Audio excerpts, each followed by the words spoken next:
How is everyone doing? Welcome back. Welcome back to Tales from the Loop. We are playing through the campaign, um, 4 seasons of Mad Science, and we are playing the first mystery, which we played the first part of in the last session.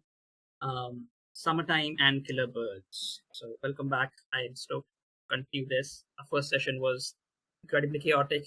It was rad. I loved it. And we'll see what more shenanigans the kids get into as they become a part of the Bird War 2.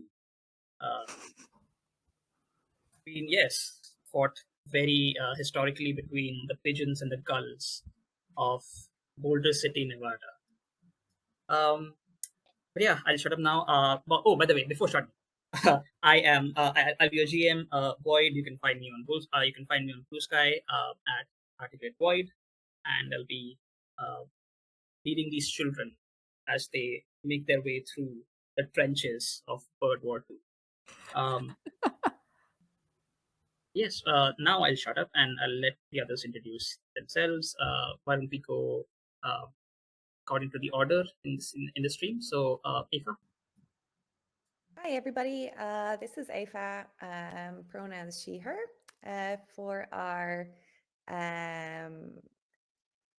visually impaired viewers, I'm a white woman with brownish, blondish hair, doing my best to look less than half my age, with some 80s themed makeup with blue eyeshadow and some pink lipstick. I'll be playing Jenny today.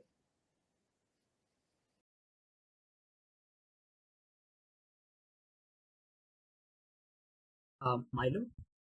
Oh, hello. I'm Milo, pronouns they, he. I will be playing Cooper today. Awesome. Mr. McGuffin. Hello, everyone. I am Mr. McGuffin, and I am playing Ruben. I am wearing a hat because my baldness was really too shiny, and also I'm with a slight fever, so it's like sweat and shine. I probably should have put some makeup or something like a anti-shine dust. I guess that's a thing. It is now. I'm sure it is. Yeah, I'm sure Maybe it is. I'm not sure. Yeah. So yeah, you can find me as Mr. McGuffin on Blue Sky, Master McGuffin on Twitter, and I don't know how else to describe me. I mean, I'm just a Latino like Ruben, but I look really white, and I have I don't know what color my eyes are, so I don't know how to describe that. Awesome. Sonade. Hi, I'm playing Mary Lee. My pronouns are she, her. And that's it. Awesome.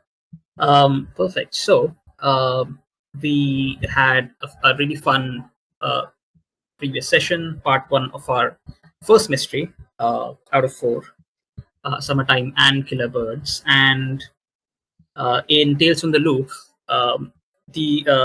after each session, the kids get to answer, or rather, the players get to answer 5 questions for their characters, and based on those answers, they get experience points, which they can use to increase their skills. So we'll be doing that for our first session, just for the first time, and then we'll be doing it off screen going forward. We'll begin with I'll just ask the question, and then we can go just in the order. So the first question is, did you participate in the session? So all of you did. So go ahead and give yourself 1 point of experience. If you can, you can use the experience tracker in Alchemy. If it's not working for you for whatever reason, I know it can be a little bit fiddly. If not, you can just note it down somewhere else, and keep that in mind. So the first question, you always get a free point. That is, did you participate in the session? If you were there, you always get 1 point there. The second one, I'll actually skip skip forward a bit, and I'll ask this. I'll ask the last question in the list. That is, have you learned something new? What is it? So I believe this is also like a freebie for a lot of us, for basically everyone, because each session you're gonna learn something new. You're gonna find clues. You're gonna learn something new about your characters. So yeah, go ahead, give yourself a point. But there is a second part of the question. What is it? So actually, you know what? Maybe there'll be time to recap. So let's skip that for now. So give yourself another point for that. So you have 2 experience points. The third question, and I believe from now we'll have to go, in order. That is, have you been in trouble because of your problem or relationship? So go back to your character sheets, take a look at your problem, and remember if you were in trouble because of your problem or any of your relationships. We'll go in order. Eva, what do you think? Could it be trouble that we get ourselves out of during the episode?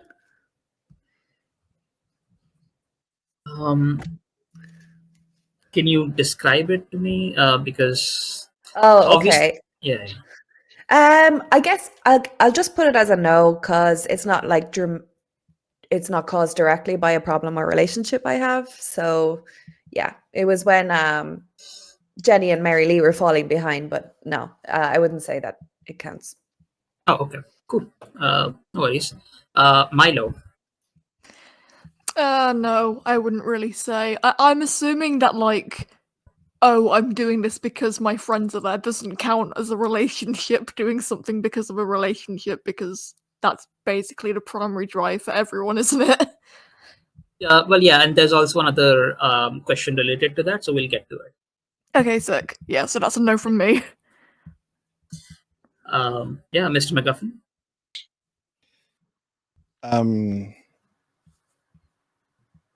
I don't know if it's due to a relationship or... Can you hear me? Hi? Yes. Yeah, I don't know if it's due to a relationship or it's more like my drive that peer pressure makes me do it. Also, I was trying to like impress everyone around me when I was handling the pigeon, and it picked me. And it might, I don't know, maybe I have the flu now. The bird flu, who knows? Oh, okay. Yeah, you know what? Biological warfare between the pigeons and the seagulls. Oh, wow. Yeah, you know what? That works. That works for me. Go ahead, give yourself an experience point for that. So I believe you have 3 now. Thank you. Yes. Yes. Stonade? I'm for sure in trouble with one of my relationships. I'm sorry, I can't find the name of the person who I stole the gun from. Wow, I think you should probably remember that. Yeah, I have No, the no, relationships. I'm just kidding. Give me a second. It was Mikey. Mikey, Yeah. the rock star from 70s rock band. But yeah. Yes. I'm in trouble from them and probably with my friends because they seemed very pissed at me when I had a revolver in my hand. Perfect. So yeah, go ahead, give yourself another experience point for that. And I believe we're done with the first question. So for whoever that answered and got yourselves experience points, you must have 3 experience points by now. The fourth question is, did you use or struggle with your pride?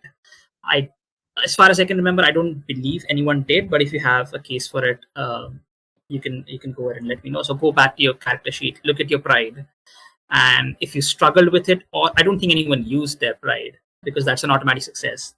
But if you struggled with it during the session, if your character struggled with it during the session, you can go ahead and make a case for yourself.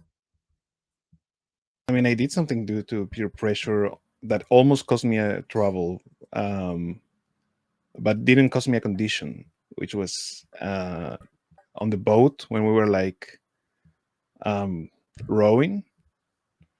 But yeah, it was like I'm weak, but I still tried. What exactly is your pride? Is it is it like a secret from everyone, or is it My drive? yes, no, your pride? Oh, pride. Sorry, I misheard.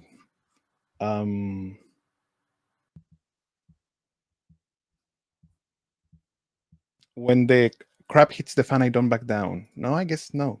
Actually, it wasn't that moment. Sorry, I was thinking about drive rather than pride. Pride Okay. is the yeah. Okay, cool. Eva, Nope. Milo. Maybe. Let me just ask you about that.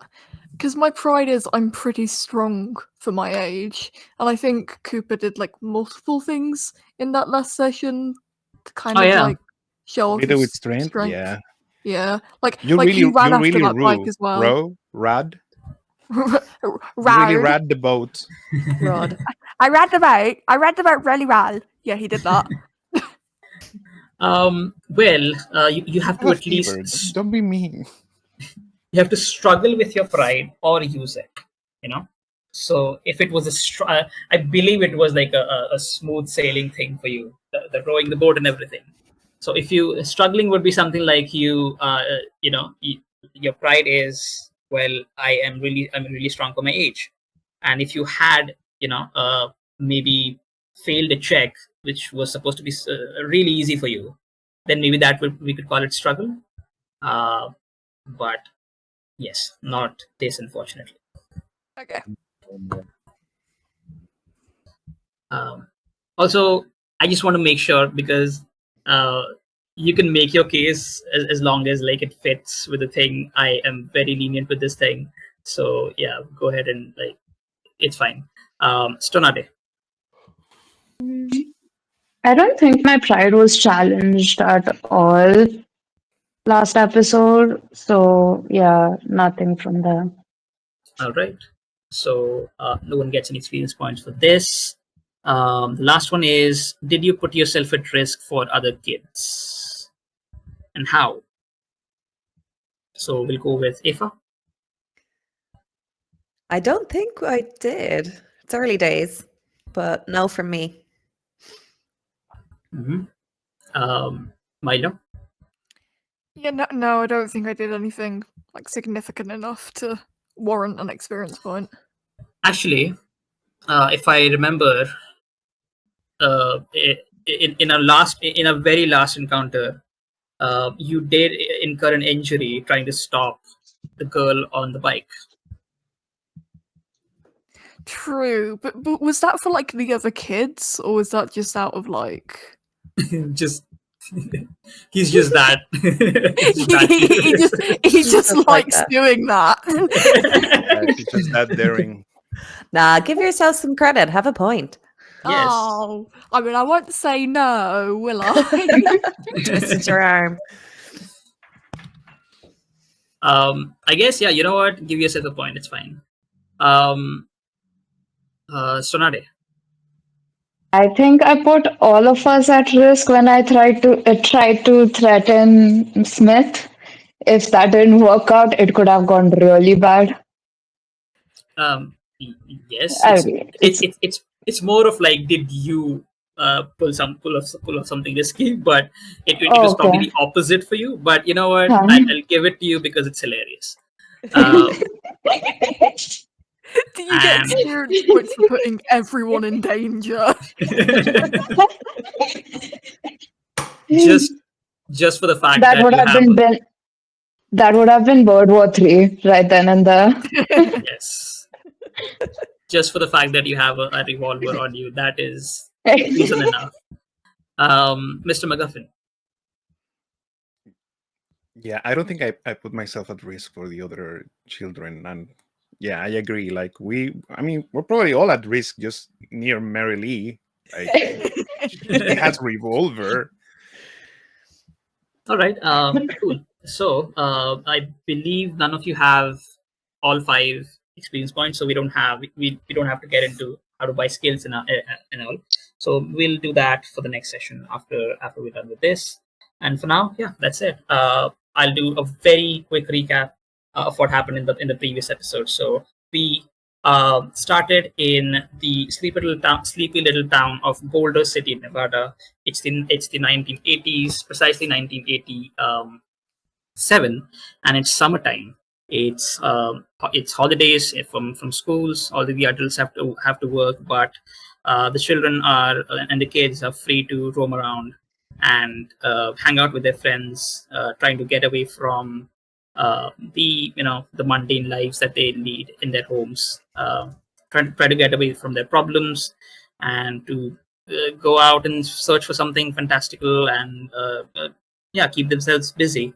Um, and coincidentally, one of our kids, Milo, oh sorry, not Milo, I'm sorry. um, just give me a second.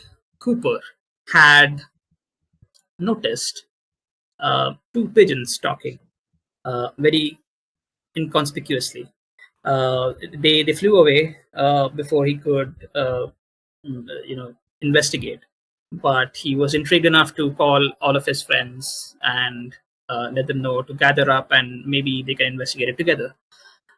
So yeah, they all gathered, just leading their home life. It is a hot sunny afternoon.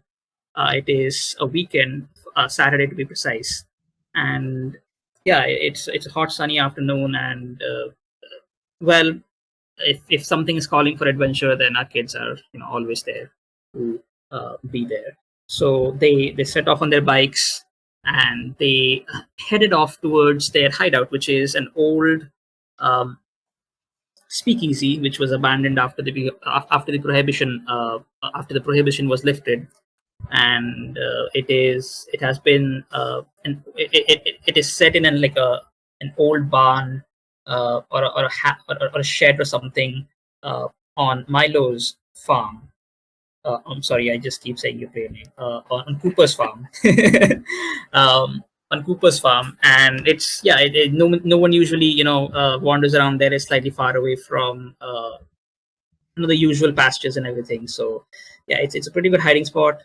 It's underground. It's chill in the hot summer days. It's probably the best place to be. It also has alcohol, though probably it's dwindling quite fast because of Mary Lee, probably. And yeah, you guys hung out there for a while, and then Cooper was like, "Oh, you know what? Actually, let me show you guys. Let me show this to you guys." And you guys then headed off to search for pigeons who could talk. Yeah, and you did find two pigeons who were talking about their lives, like talking about food and like their relationships. It was very bizarre, and to say the least. So you guys decided to investigate further, but because these pigeons were, I don't know, very hmm,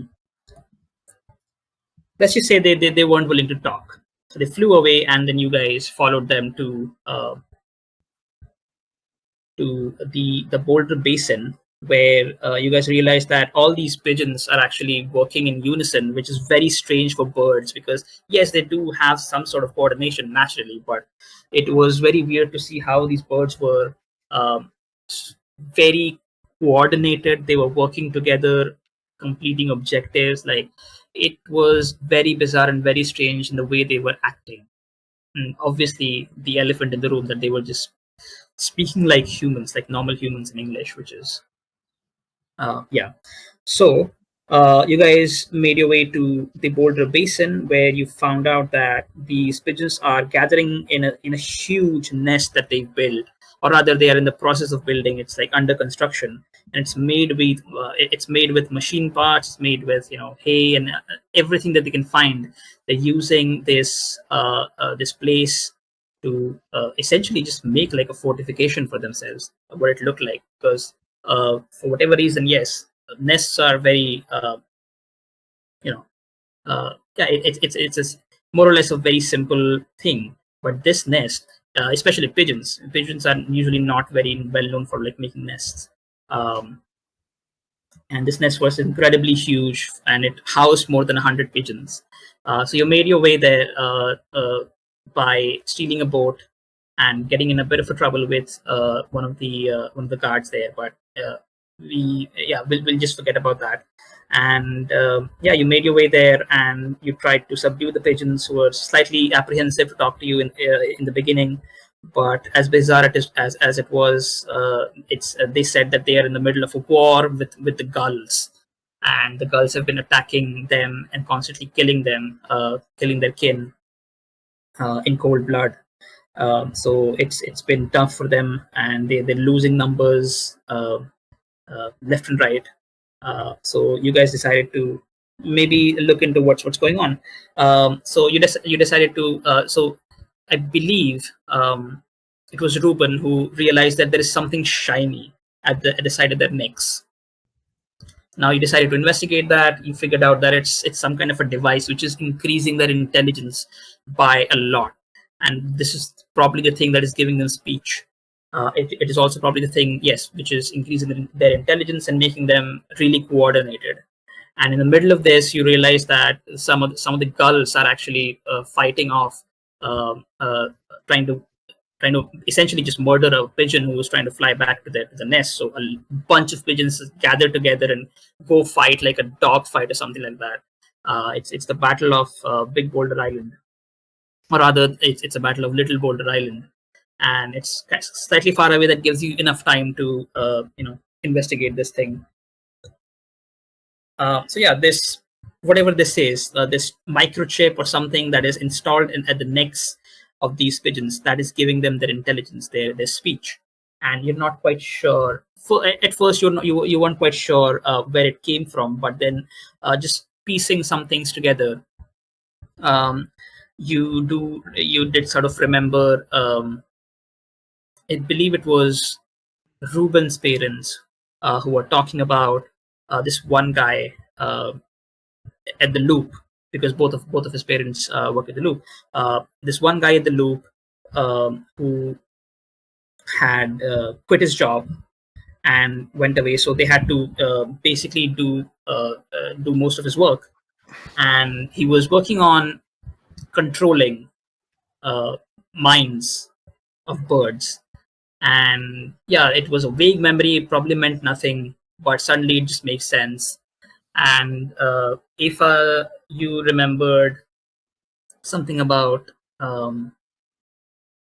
your aunt Diane, that she had left for a honeymoon around the same time when Ruben's parents were complaining about this guy leaving as well.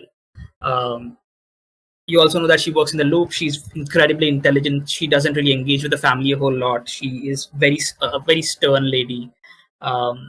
She maybe comes down to your house during Thanksgiving or Christmas or something. And yeah, that's the extent of the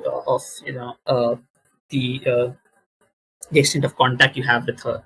But yeah, she works in the Loop. She was at a very high position, but she also quit, or maybe you're not quite sure if she quit or maybe she was let go.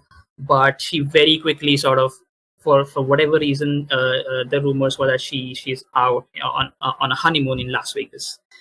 So yeah, you also found out that some of the pieces here are labeled, and these labels are from typically these labels are from parts which are used in magnetron ships. You're not quite sure which one, though. You can find that out in, like, if you look in a library or something in public records. But yeah, that is also one of the clues that you found. Just to go through some of the stuff here, and I believe after all of this, the squadron returned, um, you know, heavy with heavy casualties as they were trying to regroup and get back. You guys promised them that you would help them in this war, not just winning the battle, but the entire war. And it was almost like as if their hope had returned. A lot of shenanigans happened in the middle. I won't expand on that. A lot of them involving a revolver and some intimidation, and a very well-known, well-endowed, gentlemanly pigeon named Smith, who loves volunteering. And yeah, so these guys returned, and you guys then basically had almost all information that you could basically get from this place. And they were like, we need some time to regroup and think about how to do this. So you guys then just left. Coming back to the shore, you noticed a girl around 15 or 16 of age. She was looking towards the nest with the binoculars. She was on a bike. She again has this sort of puffy hair and sunglasses, some lipstick on maybe, and yeah, she was very keenly observing your movements and the pigeon's movements while all of this was happening. And just as soon as she realizes that you've spotted her, she started booking it on a bicycle, on a bike, which is when Cooper got into his I don't know, superhuman flash form and caught up to her, caught the bike from behind and tried to stop her. And you successfully did. So she was like, wait, hey, what's wrong? Let me go. And that is, I think, where we left the session. So that is where we'll start. As you're grabbing hold of the back end of this bike, she looks back at you. She screams at you, "Hey, what gives? Let go!" And this is your final warning. Hey! I just want to talk. It's I'm like 5 foot. I can't hurt you. Well, I don't want to talk, and if you don't leave, I'm gonna stick my dog on you. If you don't want to talk, why are you looking at us with your big old binoculars? Well, I don't have anything to answer to you, and this is your final warning, I'm gonna count to 3. Leave my bike, or I'm gonna stick my dog on you. 3. No. Two. Why were you watching us? Why were you watching our bird friends? Make a charm check. Oh God, what do I have in charm?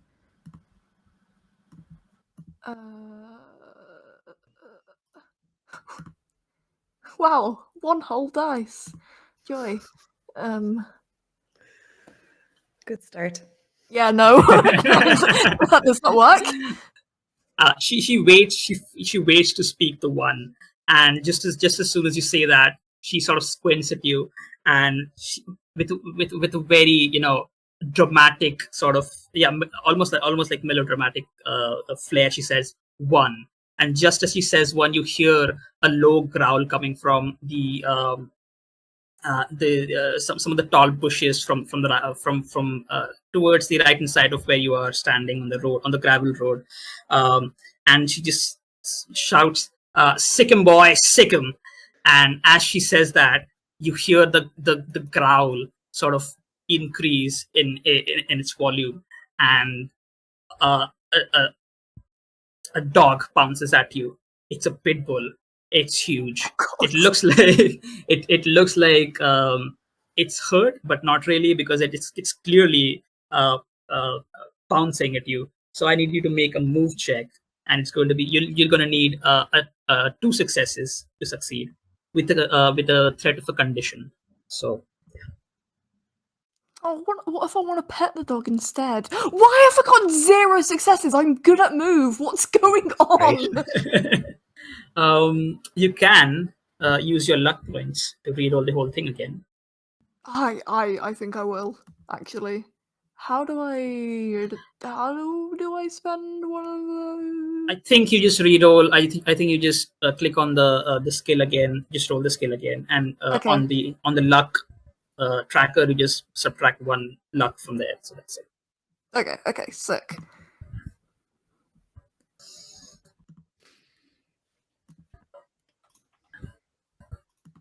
Come on, it's the start of the session. Don't be mean to me. I've gotten 1 success. That's better than last time. So you need 2 successes to succeed. No. You can push your luck, but pushing gives you a condition. You already have a threat of condition. So either way, you're going to get a condition, whether you fail or not. Also, you have another option to check your pride. And remember, you can only check your pride once per mystery. You can check your pride and get an automatic success, which will ensure your success for this trouble. You know what?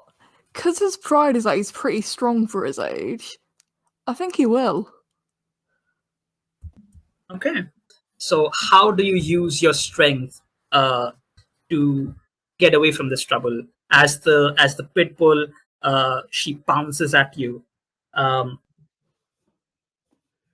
what do you do? I bounce right back at it. I try to like threaten this dog, and I also start snarling and growling. Okay. All right. So as you do, perfect. So with 2 successes, you're successful, and um, as you try to wrestle with this dog, you clearly notice that this dog is injured on one of its legs. The hind leg, the towards the right hand side, and yeah. So it you succeeded. So you're able to sort of subdue the dog enough to notice that it is clearly in a bit of a pain. Just as you do that, she gets off her bike. The girl gets off her bike and she tries to sort of separate the both of you. So do you let her do that, or are you what are you doing at this point?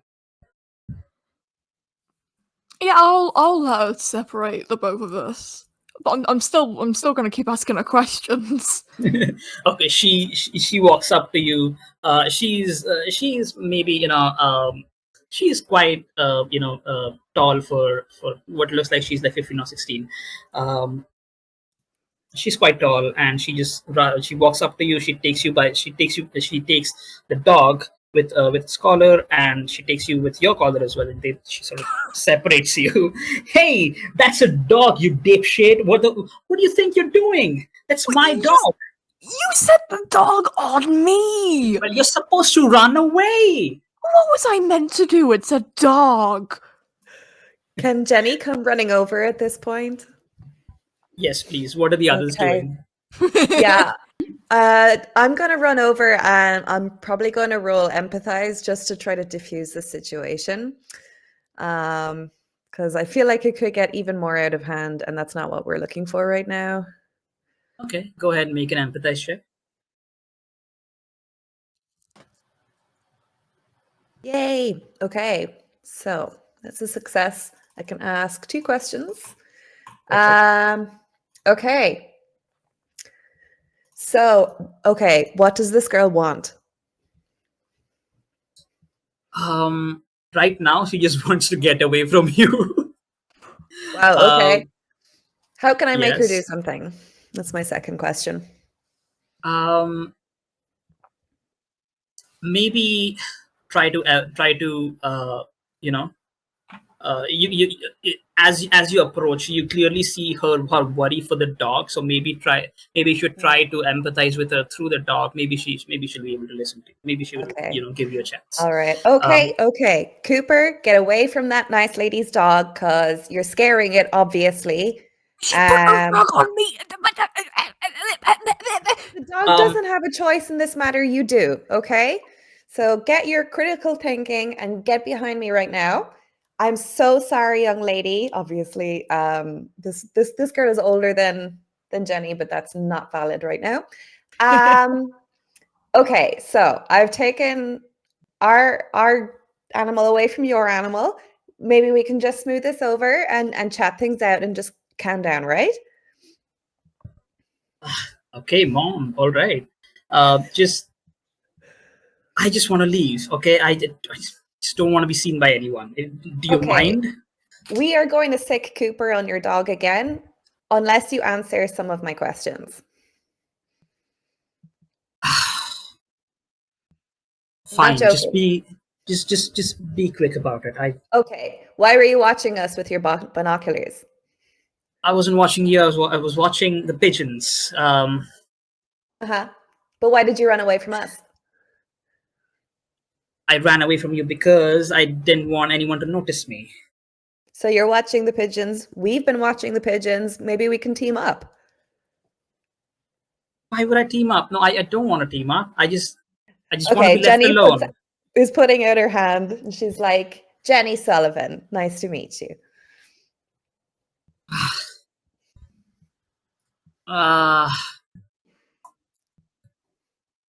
She sort of looks at the dog, looks back at you, sort of looks back at the others. Mary Lee, why don't you make a sneak check to see if that revolver is hidden or not? Oh no. Oh my god. I have a success pending from last session. Can I use that, or do I Oh, have to roll yes. again? Actually, Okay. perfect. Go ahead. So Yeah. so we'll use that Sure. success to see to say that yes, you've hidden the revolver pretty well. And she looks back at everyone. She sort of glares at Milo. Oh, sorry, she sort of glares at Cooper, and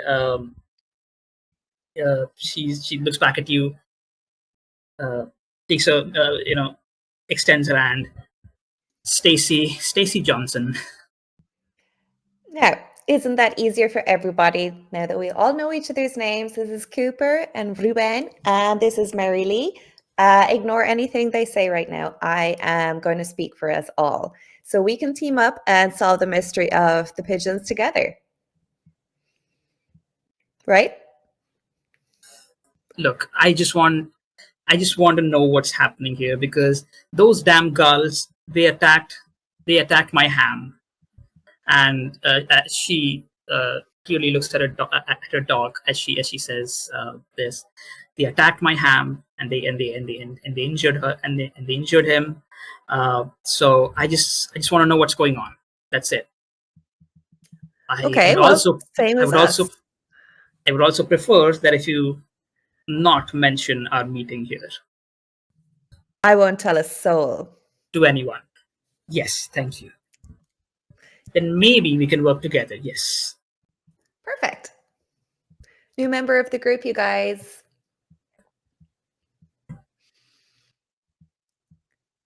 So, what did you find over there? I saw you guys were at the nest. How did you manage? First of all, how did you manage that? Well, we stole a boat, and then Cooper rowed the boat. We borrowed a boat. We borrowed a boat. And then, of course, with all intents of giving it back eventually. But yeah, we just rode over like it's hard. Well, that's great. I just know that the pigeons, for some reason, the pigeons aren't the ones that are violent. All I can tell you that it's the gulls who have been attacking, I don't know, just birds around. I don't know for what reason, but it just got me intrigued. And I wanted to know what those damn birds were up to. I just want my dog to be safe. That's it. Well, don't worry. I have made a pact with the pigeon clan, and we are going to fight on their behalf against the gulls. So you're on the right side. Wait, I am not going to be part of any fight whatsoever. I just want my dog to be safe. If we can agree on the terms of that pact, then yes, we can agree to help each other. Okay. Okay, no problem. All right. So, what do you need? Well, we need to figure out why they're all wearing these neck things that give them mind powers, and they're able to speak somehow. So we need to go figure that out. Well, I might have something for you there, but right now, as she has a small wristwatch on her, she pulls her sleeves and she looks at the watch and she's like, right now it might not be the best time. Maybe we can meet back up tomorrow, first thing in the morning, and we can discuss that whole thing with the chips in their neck. Sure. How do we know you're not going to go out and tell on us? Well, you can trust me to not talk to anyone in this town. I have my reasons. Okay. Oh, you're so mysterious. Okay. Hoi! And then she she spits in her hand. She's like, okay, we got to finalize our pact. Shit. I don't just remember ever doing that when we met each other. Shh, it's a new real bulletproof clause. Yeah. So, all right. it's Well, so green. she extends her hand. Fine. I just want to make sure that you don't speak of me to anyone. Scout's honor. She tries to mimic that. All right, Scout's honor. Perfect. So, first thing in the morning tomorrow, meet me at, I'm sure you can find it, meet me at Donald Dixon's house. Just give me a second. Sorry. Does that name ring a bell? It sure Yes, does. for you. Yeah, definitely. Just give me a second to find out the location of this place. Sure. Yeah, so meet me at Donald. Oh my god. Okay, we don't need to do that. It's fine. We just shake on it. You sure? I want to join in. All right, now really, I'll really I stick think my mine dog has a little blood. I don't feel good. there's enough birds going around. I don't want to get the flu, but so yes, you can meet me at Donald Dixon's house. It's on where's the location of this place? Give me a second. Is she just gonna leave me hanging? Yes. I'll shake your hand, Ruben. It kind of looks like a lava lamp. Like the red is moving up and down. Yeah. I think I have too much of a fever. I don't know what a lava lamp is. Really? Do you know what I'm lava sure. is? It's a volcano blood. That's a very poetic way to put it. You're a poet. You know that, Cooper? Am I? Yeah. Do That's you a- know what a lamp is? Oh, I know what a lamp is. So you have a lava lamp. So you put a volcano blood in a lamp. Not exactly. Bit gruesome. All right, so meet me at Donald Dixon's house. It's somewhere around the outskirts, somewhere around the outskirts of town. Just be quiet about it. There's a lot of people who've grown suspicious. Technically, I'm not supposed to be in that house, so don't let anyone see you when you get there. Okay?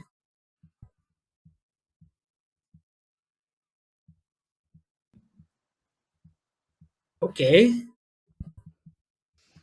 Okay. Okay. Yeah, we all I look at need you- Jenny, I guess. I need you to I need you to understand the gravity of this situation, please. You cannot let anyone spot you once you get there. I'm putting myself at risk for your war or whatever that you're going on here. Super grave situation. You have our word. All right. Well, I'll see you guys tomorrow. Come on, boy. And she gets back on her on bike and she rides off. It is currently almost evening time, around maybe like 5-10 minutes to 6. You know that when the clock hits 6, the cooling towers they they sort of ring out this siren basically that rings through the whole sort of this entire area. Actually, sort of just lingering throughout the entire basin. Obviously, older city, and yeah, that is the time when the shift changes. So a lot of people who work at the loop, they leave their work to get back to their homes. Usually, that's not the case for a lot of scientists, or maybe a lot of people as well who might be working overtime sometimes. But yeah, that is usually the time when the people who work at the loop, they start to get back to their homes. So it's almost around 6. So what do you do? And I go first. Yeah. So first of all, I want to try to get back to Mikey his house as fast as I can. All right. So, I yeah, split what? up from the group. I'm like, I got some work to do, guys. I'm sorry. I'm gonna bail now. Okay. Bye. Fine. Bye. Bye. And I There he is. A take weird my. dude. I don't want to hurt my relationship with Mikey Hayes, and I feel like it's going to hurt a lot when he realizes his revolver is missing. And a bunch of his So, ammunition as well. Uh, yes. I might not give the ammunition back. It's probably for his safety, but I will give the revolver back. for sure, for sure. Okay, so yeah, you know what? Let's go back to our everyday scenes, I guess, because it is getting late, around around 6 p.m. So it is, I'll say, 15 minutes to 6. That is when the siren rings, and you can most definitely merely tell that, once that siren rings, he's gonna wake up, and Yeah. he's gonna search for his revolver. So you have 15 minutes to get there as soon as possible. So you hit it, you bolt it, and I'm gonna have to ask you to make a move check to see if you get there on time. Okay.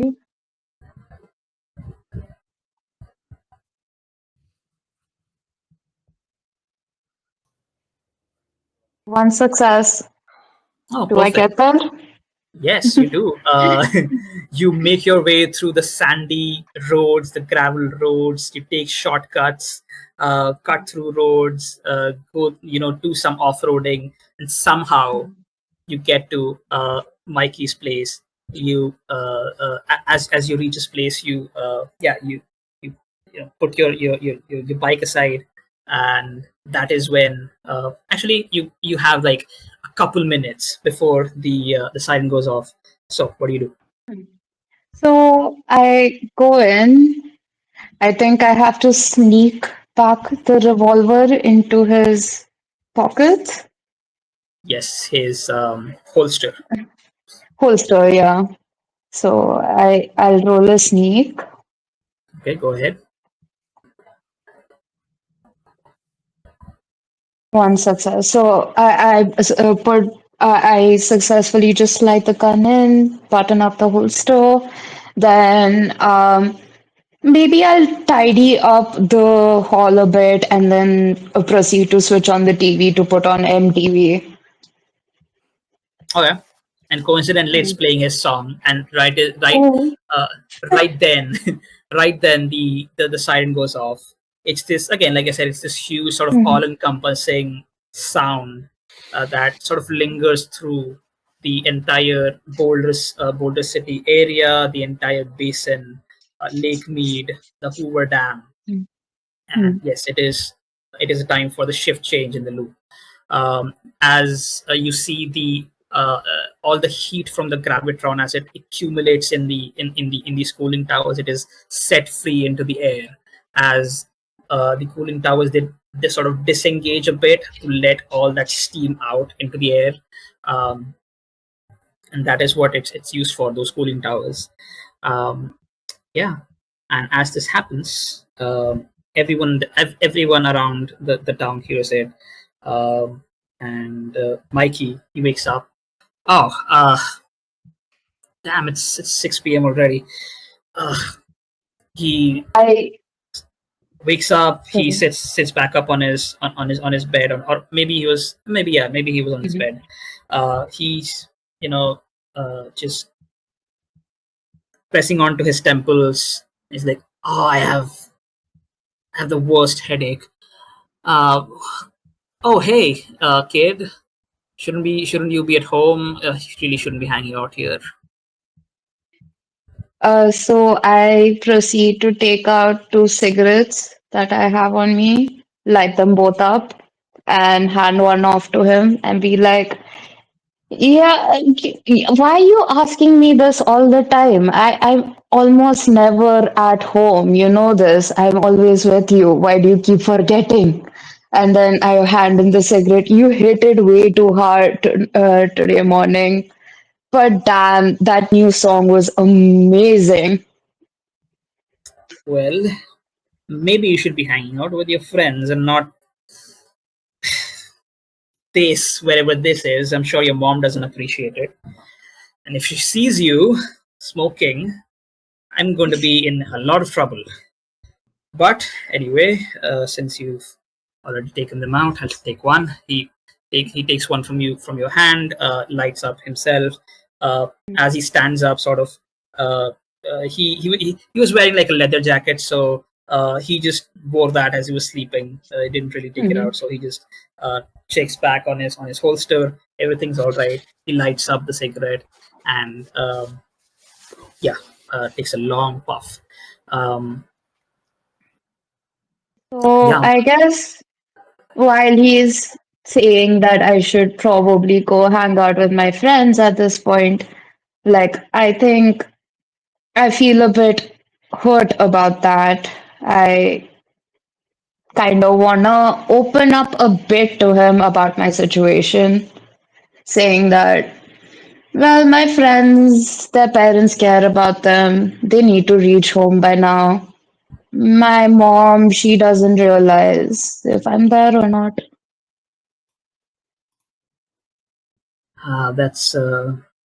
that's tough, kid. But I'm sure your mom cares about you. It's probably Yeah, just work pressure. yeah, I know she has a lot in her life as well, but, and she does take care of me in the normal sense, I guess. I mean, she feeds me, I have a roof over my head, I have everything I want. But, huh, You know, maybe, you know, I hmm, I don't know why. Look, I'm not really great at this. Um, Maybe the reason why I let you hang out is, I never really had a really good relationship with my parents. So, you know, if you just want to hang out here, it's fine. The thing I said before, that you should probably hang out with your friends more. I do believe that you should hang out with your friends more. But if you ever feel, lonely, just talking, if you just want to talk to someone, just, my doors are always open. But a lot of people will tell you that obviously all of this is, you should probably stay away from this. I'm not in the position to tell you anything. Like, I'm smoking with you. You know what? I should probably shut up. Uh, but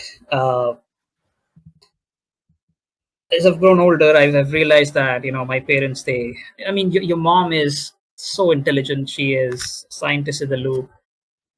My parents, they were always busy with their jobs. So, it's probably just work pressure, and maybe just try to talk to her when she's not super busy.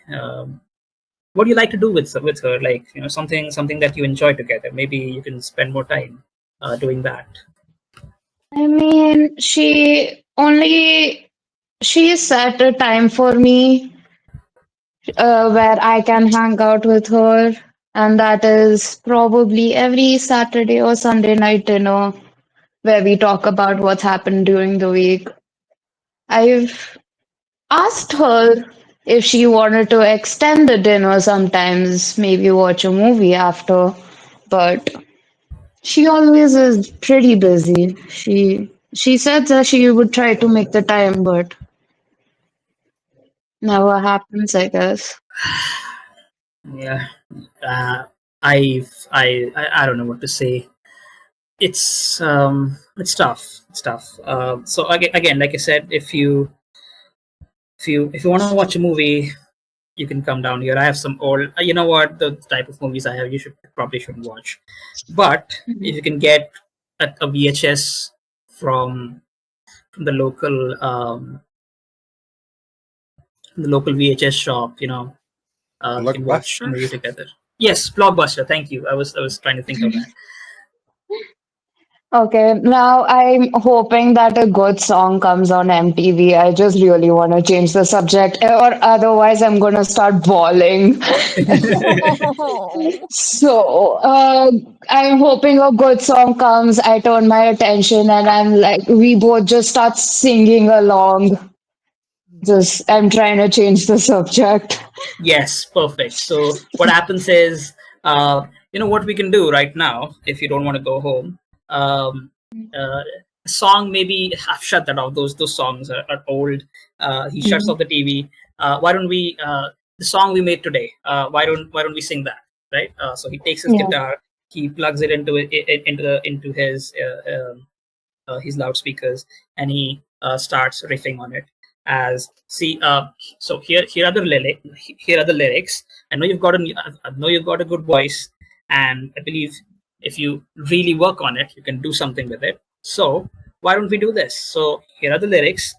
Here's how you sing. These are the chords, and just go with the flow, okay? And he starts riffing, and the both of you sort of jam together for a while. And I believe that's your scene.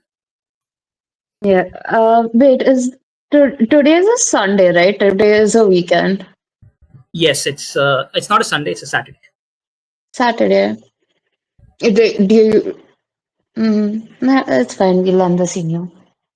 Okay. So what about the rest? We'll go back in time a bit. You've just seen Mary Lee just out of nowhere. She's like, okay, I have to go. She's bolted. It's almost 15 minutes to 6. What are you guys doing? What are we doing, guys? Is the library open after 6? Um, it might be. Sometimes it is. It really depends Ooh. on. Wait, Yeah, it's Saturday. it is Saturday. Yes. The So library maybe is open not. Saturdays? But maybe so you know that there is you can probably go to the school library, because you know that there's this one guy at the school library. His name is Jeffrey? sure Jeffrey works. Oh yeah, Jeffrey. Yeah, Jeffrey. No, Um, I remember being Jeffrey, I think.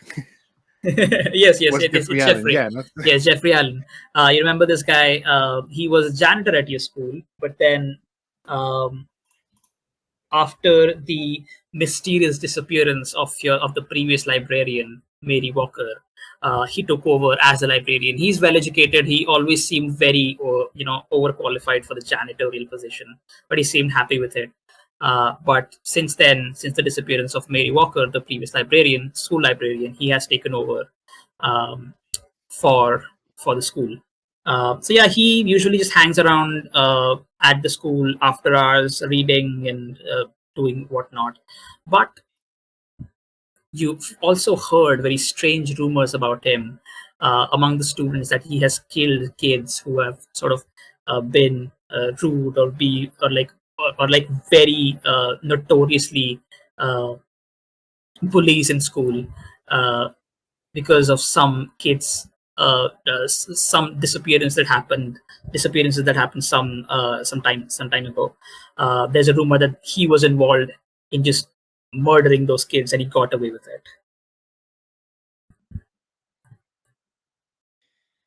Maybe we shouldn't go see him right now. Not without a revolver.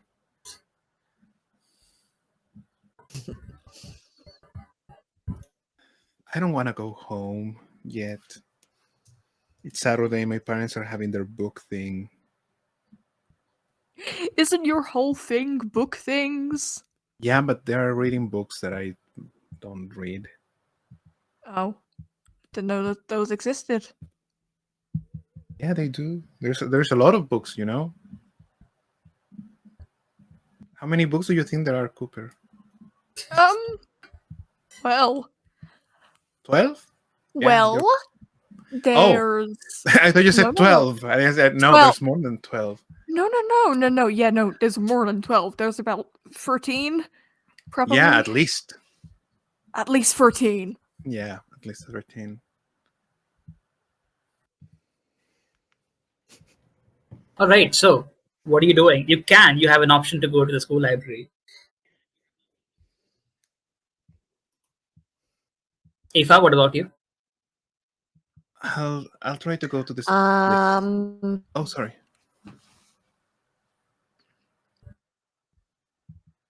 Yeah, I'll tag along with the boys. I'm not really ready to go back home yet. Why not? What do you have at home on a Saturday evening? My mom. Oh, don't tell me she has a book club too. No, she's just her. She'll probably fight with my dad, so I just don't want to. She has a I don't fight want to be in club. the middle of that and get involved. But she tells everybody. Okay, so we're gonna skip to Jenny, Ruben, and Cooper on their bikes, making your way towards the school. And yeah, at this time of the day, the sun it's dusk time, so the natural sort of there is the heat seem to have dropped down. There is some nice cool wind, and yeah, the skies are all orange from the dusk as you guys reach the school. The school is usually closed at this point at this time as the sirens go off. But you know that you can go through the front door of the school, and you can probably go towards the library. It's not like it's like prohibited to enter the school at this time, although it might be at a later time. But yes, you can try to go in as you open the front door of the school. It's this large double doors. It's not locked or anything because yes, Jeffrey stays after hours, right, just reading his books in solitude, uh, or maybe making plans for the next victim that shows up during this time of the day. So as you open the as you open the doors of the school, all the lights are off, and as the sun is going down, the inside the school is dark. It is a long hallway, and towards the end of the hallway is a smaller hallway towards the right, which leads towards the library. Now, it's a long hallway, and there are a lot of openings on either side. You have to walk through here towards the library, which is a I mean, long sort of. are we familiar? I guess we're familiar with the school, right? Oh yes, you are. You are. It's just that Yeah. this time of the day, with all the things revolving in your head, It looks Ruben. really different. Yes.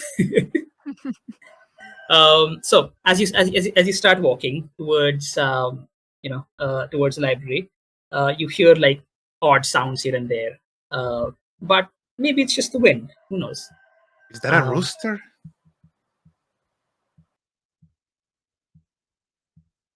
I'm hearing things, I guess.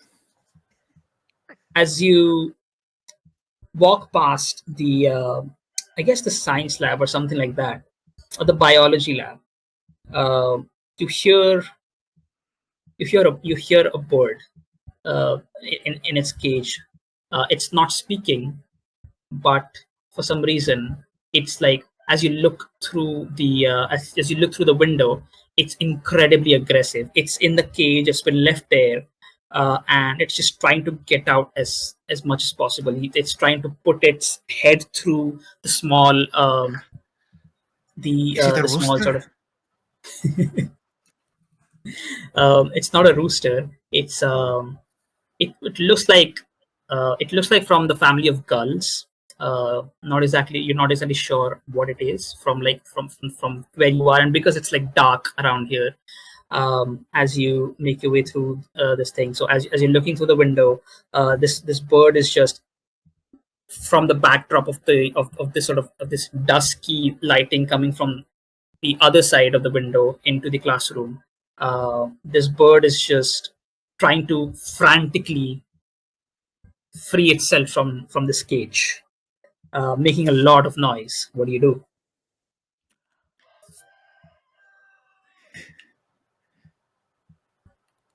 Free it. Well, do Sorry? we want to free it if it's a gull? I don't want to kill it. We're in a war right now. Do you know what people do in wars? So he's a prisoner of war. Oh my god. Oh, they're a Poe. We could use it as a pawn for negotiations.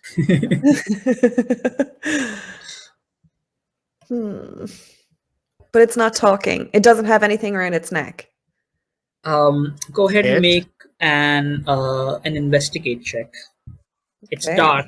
Yeah, it's dark, so it's a bit rough. It's tough to see. Okay, hold on. Alchemy is slow. Investigate. So we're in the laboratory right now, right? You're outside. You're looking through the window. Oh, do we enter and turn on the lights? Do you want to? Ugh, no success. Oh, Yeah, It's hard to tell unless you want to use your luck points. Luck points again, they Yeah. regenerate every session, so you can freely use them. Yeah. I'll use one of my 2 to roll again. Oh man. No successes. All right, it's Oh, man. it's hard to tell. This bird is just moving so frantically. It's almost as if it's jerking its body, trying to somehow. At certain point, it sort of fixes its head in the middle of the bars of this cage to somehow try to get out, but its body is too huge to go through it. And for a moment, it's stuck there. It's like it makes the sound that gulls make. I'm not really sure what it was, but it's like a very very high, Oh, very that high was pitched good. Hello. screech. Yeah, I'm not a gull. Just, that was that was perfect. So That was you perfect. I mean, Uh, say. He's a pigeon again. It's okay. So as you try to look at it, it's very frantic. It's dark, so you're not quite sure if if you see the microchip or not. What do you do? right, we should It looks like just it get looks in. like the door to the laboratory is locked. The windows obviously are locked as well. Well, if neither of you guys stop me, I'm breaking in. No. Let's talk with Jeffrey first, and then we come back from the goal. For the goal, not from the goal. Goal. Okay. Sorry, Jeffrey it sounds like first. goal, like Roman goals. Okay, Well, not as you Roman. guys are talking, you start hearing footsteps coming from the end of the hall. As this foreboding feeling increases in your hearts, footsteps and what sounds like a cane almost walking towards you. As it increases and increases in volume, it echoes throughout the hallways, and there is a small bit of light coming through the end of the hallway as this huge person appears from around the corner, and you're not able to see quite who he is because of the backlight coming from across the hallway. He's silhouetted and holding what looks like some sort of a cane or some sort of a stick in his hand. What do you do? Jeffrey. Is that Jeffrey? I don't know, Jeffrey. What do you mean you don't know? Do I know? Do you know? You then see a flashlight just on your face. Who's there? Ah! Oh god. Oh no, the light. Oh, the light. The light. Ah. Is that you, Ruben? Yes, it's me. Shouldn't Hi. be here this time of the day. You should be at home. We were looking for you. I mean, for books. Looking for. Well, there's a time and place, my boy. It's past 6. Shouldn't aren't your parents worried about you? No, they're on the back club, the one they don't invite you. I mean, they are Wait, busy. that was today? Yeah. Wait, I didn't get an invite. He puts off the flashlight. He starts stomping towards you. His sort of large stature as he walks up to you. His face becomes more visible. Does he still smell like when he was a janitor, like slightly like rotten eggs and sulfur? He always smells like rotten eggs and sulfur. Yes, he always smells like farts. So as he makes his way towards you, he is like he's like a half balding guy. He has like a very actually a really great mustache. And he is wearing his normal a beige shirt and what looks like a normal like brown pants or something like that, and overalls for his like some of his janitorial duties that he still does sometimes. He walks towards you. That was today. I didn't get an invite. Yeah, I mean, that's weird. Like, the book club is full. I'm not even there. It's very, very tightly exclusive knit thing. It's all right. It's not your fault. I'm gonna have a nice talk with your parents. Oh, but wait, and I pull out one of the cakes, the one that I dropped and I picked up again. So I just. I just can't believe it. But this is what they're having today, and I offer him the cake. Oh, great! Well, it wasn't cake; it's more like a. Is this what they're having at the book club? You mean? Yeah. Yes. Oh, great! I'll have one without them. Takes one, shoves it, shoves the whole thing in its mouth, in his mouth. And okay, you need books. What books? Was it like we were looking for a magnetron chip, right? Public records. Boring. All right. Fine. I was asking the group, but sure. Yeah, sure, Jeffrey. Yeah, we were looking for some like ship lodges, I guess, logs. Public records. Sure. What about the previous book that you were reading? What about it? Are you done reading that? Which was the book I was reading? Do you have anything in mind out of character? I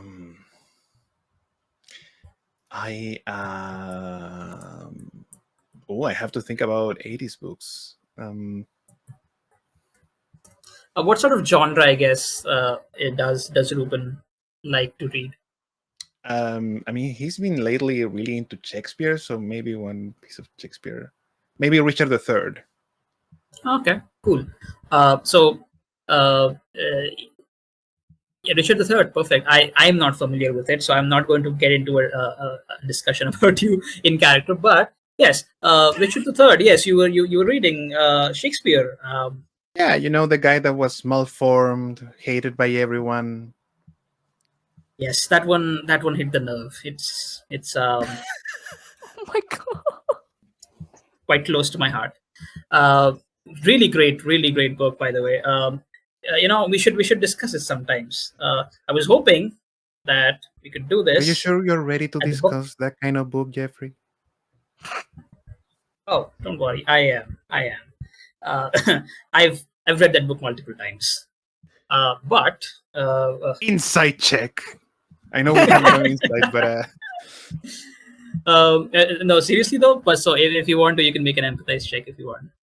Yeah, I actually do. Give me a second. Let me. Wait, why am I not in? What? As you guys, alchemy throws you out if you're not active for a while, so you'll have to rejoin. I guess as you guys are talking, you guys start moving towards the library, and as these guys, you know how much empathize I have? I have 0, but I'm gonna roll anyway. Perfect. That's the spirit. 0 successes. You're not quite sure. He's probably read a lot of books. He is, yeah. If you're playing a bookworm, right? So he is probably, one of the most like well-read people in the school, actually. Because yes, yeah, obviously there's a lot of teachers and everything, but he reads a lot of the books in the library, and he's very well read on Shakespeare and other if I'm literary a fiction as well. bookworm, he's like the Shai Hul, like the Dune big things. Yes, he's the Lesanal guy for you. Yes. Yeah. Yeah. So he's probably, he probably knows his shit, but yeah, you're not quite sure like any other details that you might try to figure out about him. But yes, as you guys are walking, you guys are talking about Richard III, or whatever. Any one of you can make uh, either a comprehend, a contact, or an investigation, whichever is higher for you. I'm fine with either. So that's either contact, comprehend, or investigation. I have +2 contact. I'm gonna do comprehend. I've got a 0 in all of them, so I think I should roll. Yes, please. As he sort of notices you shuffling through the books. Oh, that's a sight for the eyes. Cooper, here in the library. I'm learning. It's I'll learn about actually no, actually, you know what? plants. I commend it. It's nice to get out of your natural habitat once in a while, out of the comfort zone. Whoa, Jeffrey! Come on, he's learning. Of course he is. I'm glad he's here. Sorry if I'm a little bit off. I have a Saturday night fever, you may say. Oh. Yeah, it was good, right? Haha. The movie like released already, Saturday, right? it's I'm Sunday. not like. Yeah, it's from the 77. Yeah. Yes. Yeah, please go ahead. What are your results? I have 1 success. No successes. Okay. 1 success will give you. Yes, you sort of rummage through some of the public records of the of the school library. For whatever reason, uh, uh, they, Jeffrey keeps them here, even though it's a school library. But we'll go past that. That was a comprehend check for you, right? Yes. I mean, my school, like out of character, my school has It's a library with like a lot of records of stuff, like oh yeah, it's achievements, professions, census, and stuff from the local. oh yeah, definitely. It's also a public school that you guys attend. So yeah. Oh no! So with that My parents comprehend work at the roll, Loop. it's the Loop sponsored school. That's what it is. Okay, Loop Yes. sponsor public school. Yes.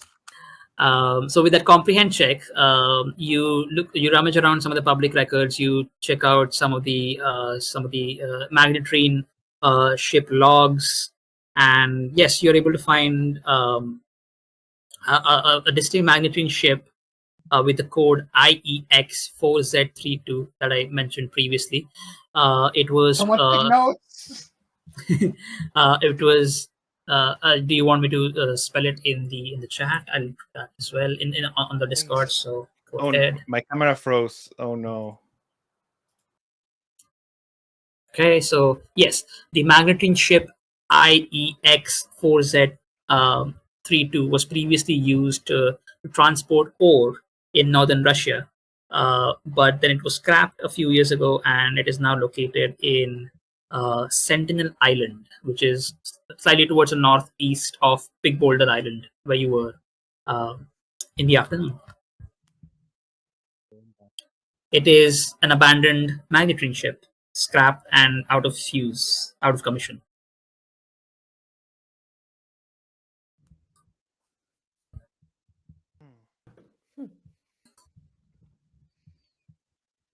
Okay, this is interesting. Do you know how many ship logs there were that were about wood, because log is the same word for wood here on the ancient shipments and how they build this town?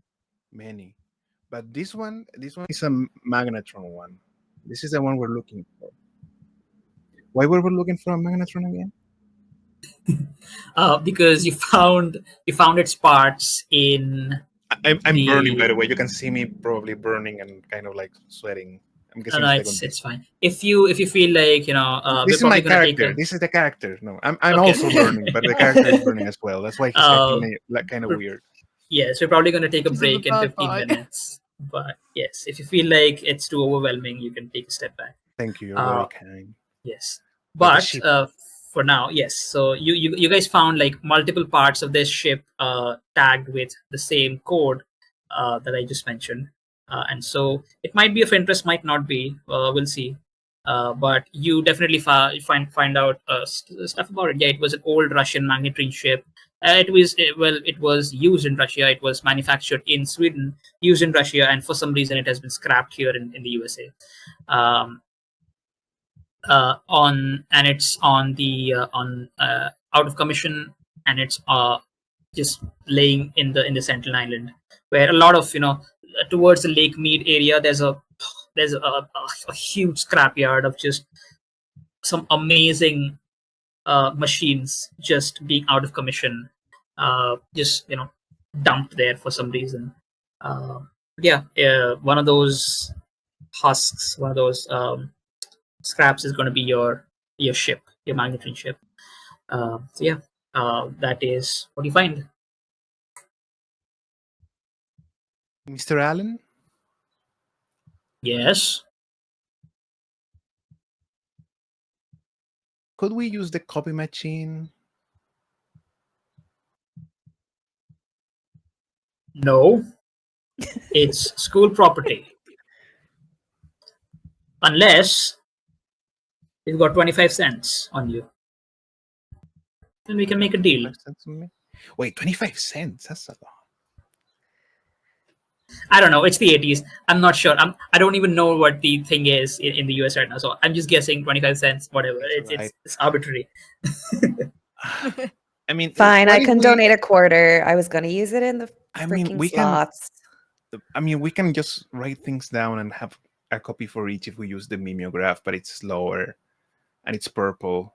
I like purple.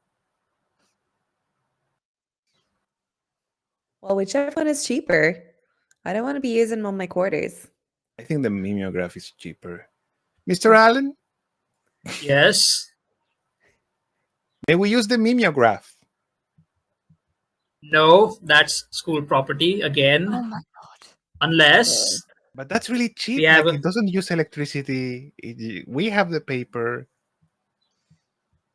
you do seem to carry a bag on you, right? You probably have a pen and paper. If you don't want to spend the quarter, get to work.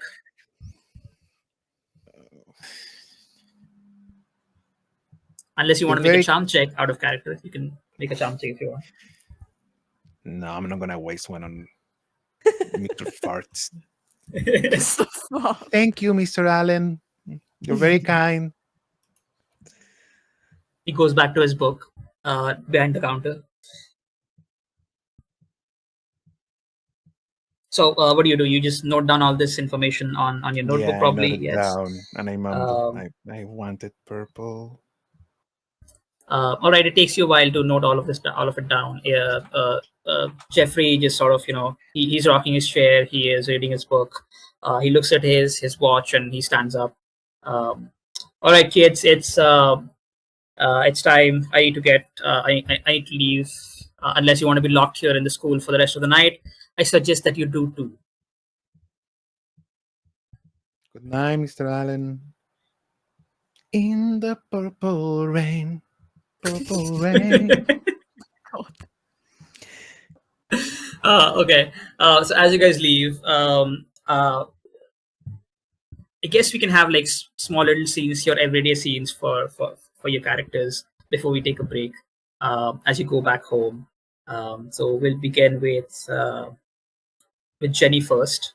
unless you don't want to. But yes, we can go with whatever order. But yeah, we'll have small little scenes, brief scenes with everyone at home, and then we'll take a break and we'll see what happens after that. Okay, so go ahead, Jenny. Do you have a scene, or anyone else has a scene? You can take the stage. Sure. I So, actually, one sec. I wanted to try to catch Jenny just before she goes home. sure. I haven't made it in the door yet. So is that possible? Like I've left Mikey his and I'm searching for Jenny and I find her? Yes, Yeah, you you can do. be waiting outside if you want. Hmm. Okay. So, hey Jenny, wait. Don't go home yet. Oh, hey, you got something for me? Yes, I was thinking, since we're going to get into this battle with the gulls, do you think it would be an a plus for us if we get the wildlife club into this? Because I think I got an in with them. Yeah, sure. I mean, if they know the special weaknesses of seagulls, I'll Hmm. take any information we can get. Who's your in? Jenny, Uh, make a contact check. Oh yeah, good point. Also, you can, yes, you can, tell her who your contact is. But yeah, yeah. One success. Phew. one success. Jenny, the Wildlife Club is notorious in the area because they are a bunch of teenagers around, I'll say from 16 to 18.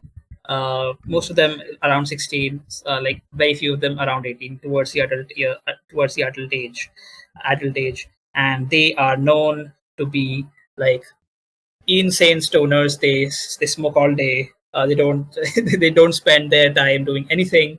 They just out there in the wilds, preaching about the the spirits of the wild, which will come back one day and uh, get their revenge on the technological improvements that have happened, or rather disruptions that have happened because of the loop.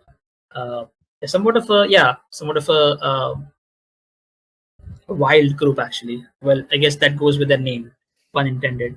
Um, Well, yeah, sure. I guess maybe my brother Connor, since he's around the same age as most of them, I could maybe know one of their names through him. oh yeah, you definitely know the leader, and I'm Oh, sure Mary Lee, who's your contact. Lisa Tanner.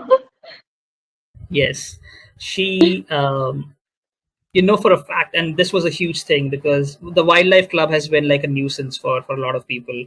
They have regular run-ins with the cops, and they usually hold a lot of protests as well. And yeah, so for the most part, you know who their leader is.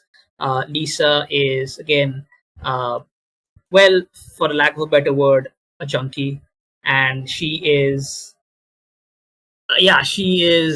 she might not be the best to hang around with as a kid, but yeah, well, Mary Lee seems to have a connection there, so who knows what's going on. Actually, can I like roll something to check if actually Lisa Tanner would Okay, help us or something? sure, you can make a contact check. um, Okay. you also know that Lisa took over the wildlife club. The wildlife club Yeah. before Lisa was, there's these people who were for the natural preservation of the surrounding areas of the loop. For the most part, they weren't very enthusiastic about it, but it was just a thing. But after Lisa took over, it just became this radical thing where, yeah, she just gathered a bunch of teenagers, a bunch of punk kids, uh, and they just go around making protests. Uh, Smoking, just being high as fuck the entire day, roaming the wilds, doing whatever they want, and yeah, it's just, yeah. Um, Okay. So One success. I'm No, I haven't rolled contact yet. Oh, That was Okay, mine. zero Yeah. success. Oh, 0 successes. So Can I maybe, use a luck? yeah, sure, go ahead.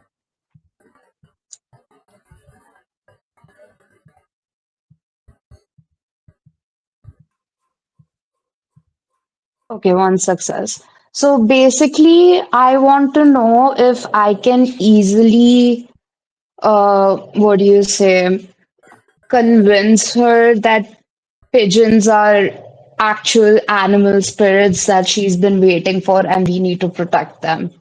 Like they would be into that. Because I'll say this because you succeeded on your contact check. You probably have some rep with her, so she might Mhm. be able to listen. She will be willing to listen to you if you go and speak. Okay. Yeah.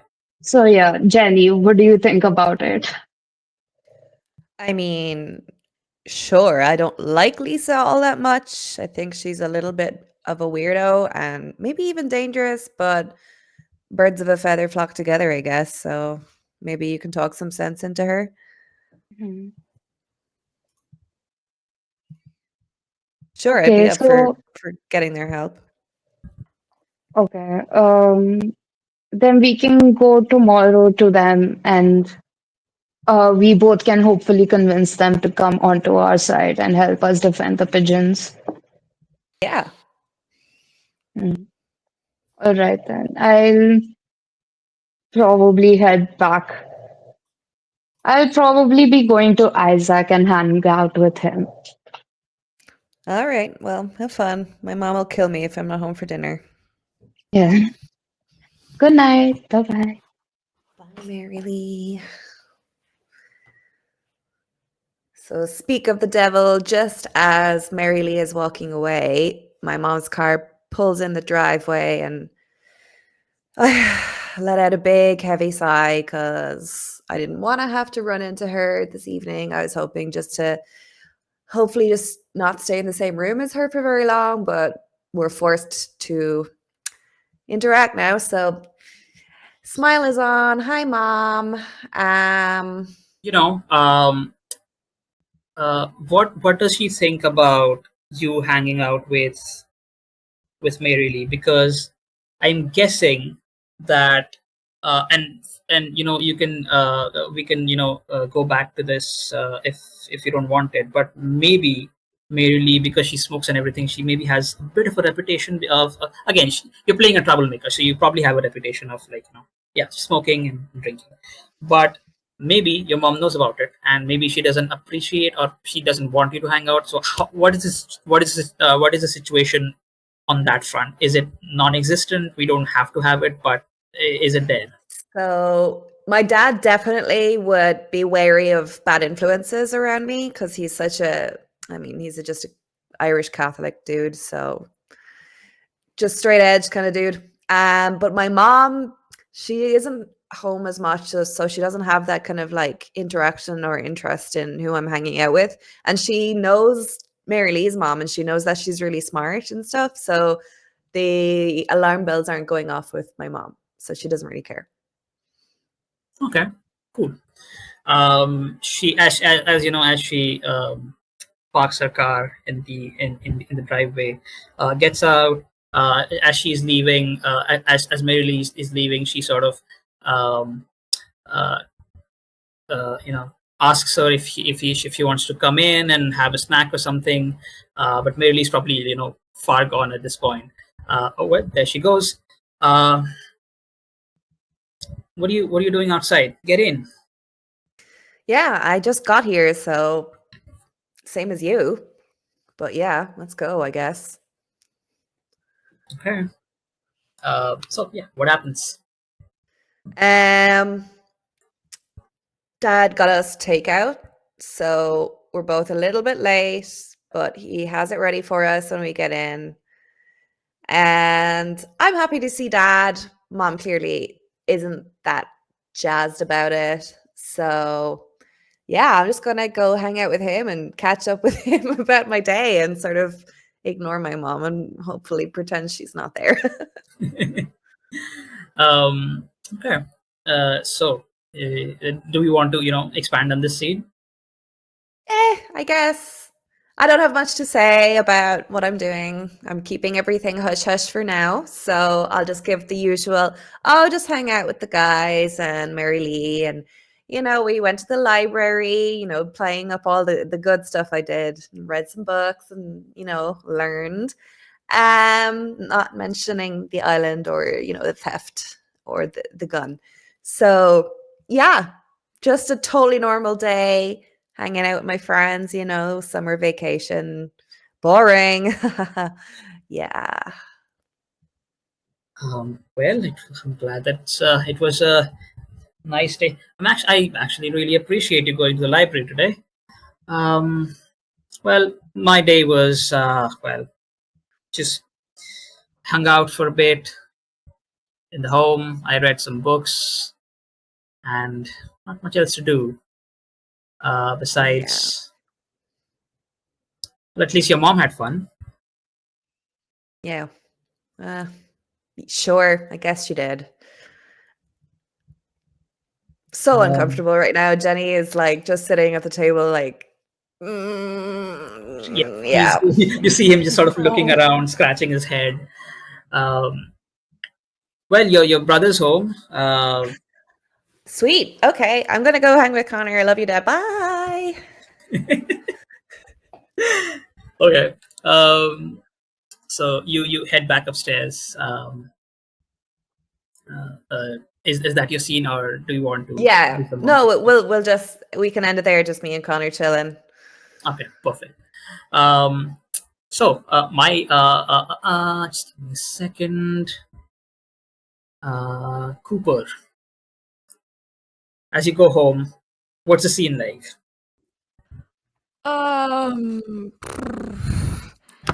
He goes home onto the farm as usual.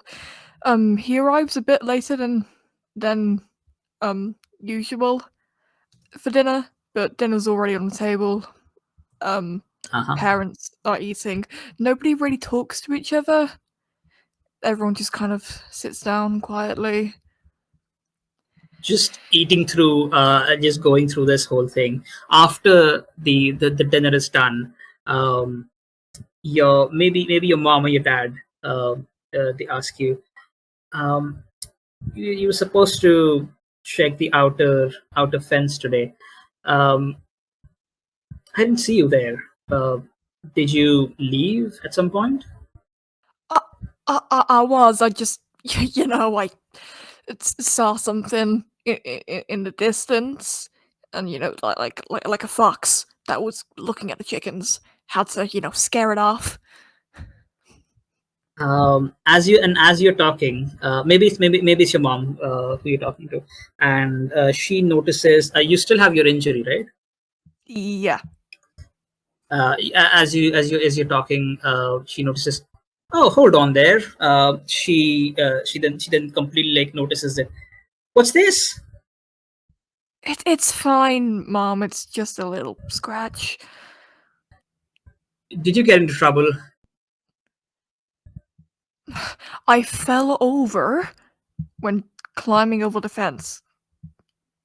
But I'm fine. I'm fine. It doesn't hurt that much. You don't need a. I'm sure it doesn't. She goes back. She brings out a first aid kit. It's some gauze and stuff like that. So she puts some, put some antiseptic on it. Tries to bandage it a bit. There, that should hurt less now. Thanks. You can remove your injured condition now. Yay! Oh, alchemy's locked me out. Oh, joy! Okay. Yes. So, is that it? So, does something else happen at the house, or? I wouldn't really say anything happens other than that. He just tries to downplay his injury as much as he can. He gets up and gets moving as soon as possible to really hammer in that he's fine. Yeah. Okay. All right. So, we'll move on to Ruben. What is the scene like in your at your house, at your home, as you reach back? I come back home and I can see a lot of people in the house.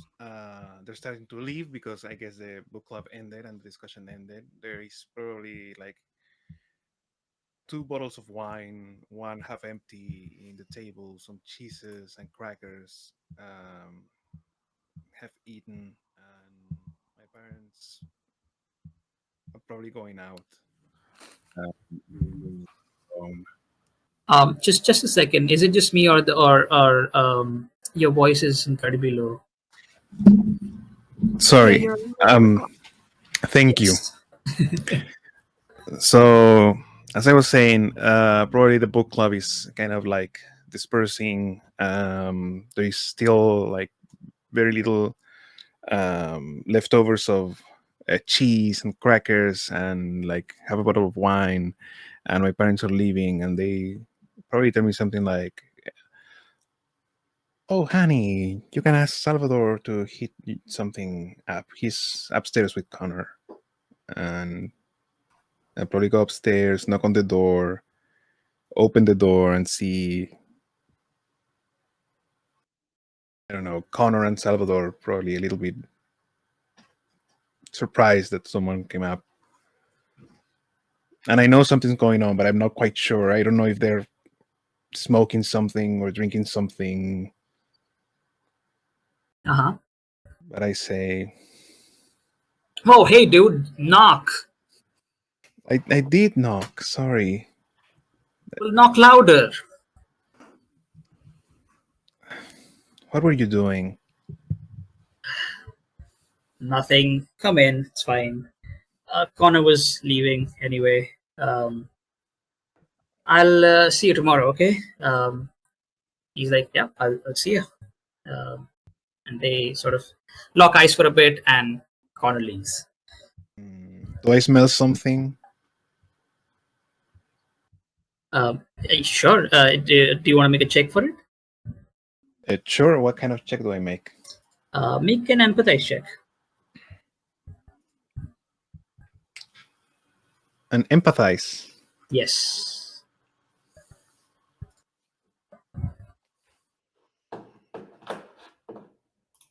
I will use a luck point for this. Okay, go ahead.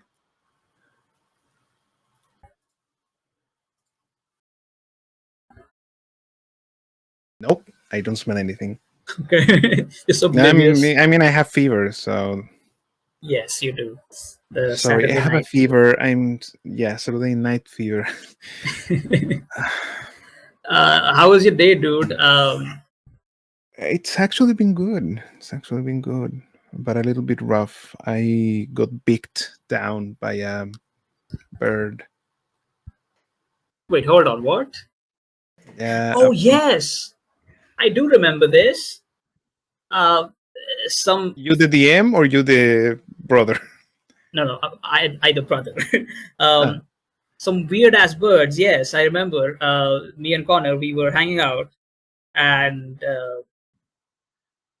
around the lake, and these gulls, for some reason, they were really insistent on attacking us. We had to run away. There was a lot of it was a flock of them having a good time, but just what, that doesn't matter. But was it one of them? Not exactly. It was a pigeon, but it was my fault. Wait, hold on, you got hurt by a pigeon? I don't want to talk about it. Come on, man, you gotta come on, man, you gotta toughen up. You cannot be getting hurt by a pigeon. I'm gonna be going to college next year, and I want me to know that I want me to be sure that you're gonna be okay handling yourself and not get bit by pigeons. I'll be fine. And they don't really. It's fine. Thank you. Well, let's get you patched up. I think I have. I'll get the first aid kit. and then he goes into probably the provisions room or the bathroom or something like that, the washroom or something like that, and he comes back with a first aid kit, patches you up. If you have the injured condition, you can remove it. Yeah, I believe that's your scene. Yeah, I wonder though, between Connor and Salvador, who is the strongest one? It depends on you. Who do you want to be the stronger one? I don't know. I'm asking also if, well, Jenny. We can flip a coin. Sure. Do you want to do the honors? Sure. Heads Do or you have a tails? coin? Well, Go I ahead, mean, I heads don't or know. tails? Well, I mean, what does each mean? Heads is whoever picks heads has the strongest. Tails. Yeah, tails is the. Yeah, Okay. So are you heads or tails? Or tails. okay.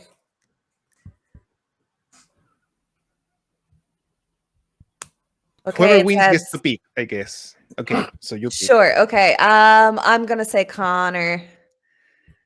He's a young strapping Irish lad. So Yeah, probably both of them are on the school sports team. The sport really doesn't probably matter. It's probably football or baseball uh, uh, or something else. I guess lacrosse is also something that people play in the US. I'm not yeah, it's just from media.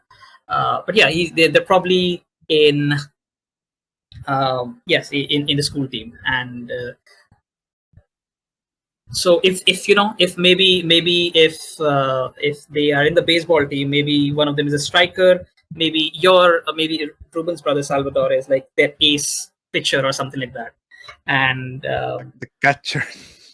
yeah, we'll say that, I guess. And Cooper is the star sort of batsman or player or whatever. Yeah, and they are pretty. They're super popular in school. And yeah, I guess I will look at my brother and say, well, I mean, I know you know your way around the bat and the field, and you're very good at sports, and you also look around because what do you think the room is like? So I'm guessing I'm sort of picturing this room, this large room. Half of it's that's a like very curious bat do you have there, Salvador. what? What do you mean? It's kind of floppy. Huh? What are you talking about? No, it's probably like a piece of cloth or something. I'm seeing things. I have a fever. That's my Yes, excuse. you've Like a said card. that. You'll be fine.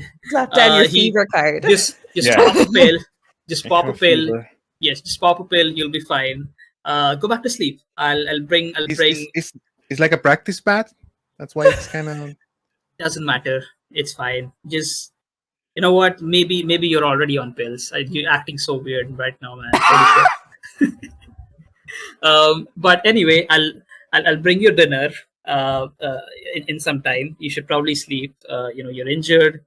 Yes, you have fever. You're seeing strange bats around. I'm not sure what that's about.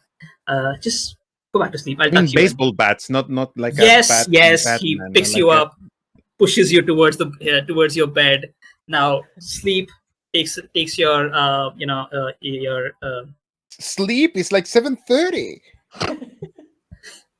you're seeing things, man. He puts the coveralls on You, you, you can and put me down.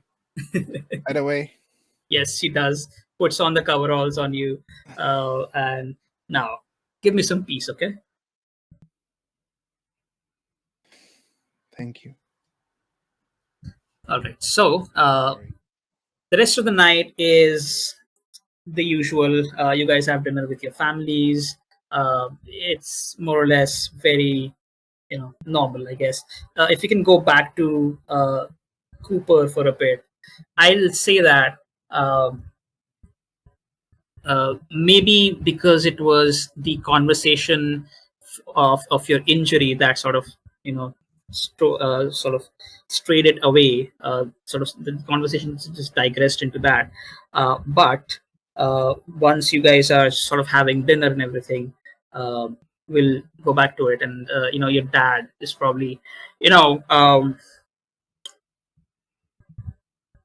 I know that you skipped on your duties today, and we've been having trouble with our animals at the farm. And well, another one got loose. We don't know where it is now. One of the chickens. Oh my god! Holy shit! Wait, is that her? He stands up. Did you hear that? Get up, Cooper! Get up, Cooper! We need to find Oh her my as soon as God. possible. Okay. Okay. It's your fault that she's out there. It wasn't. I didn't. Like, She gets caught by a coyote. It's on you. but you know you have other staff members. I'm not the only one who works here.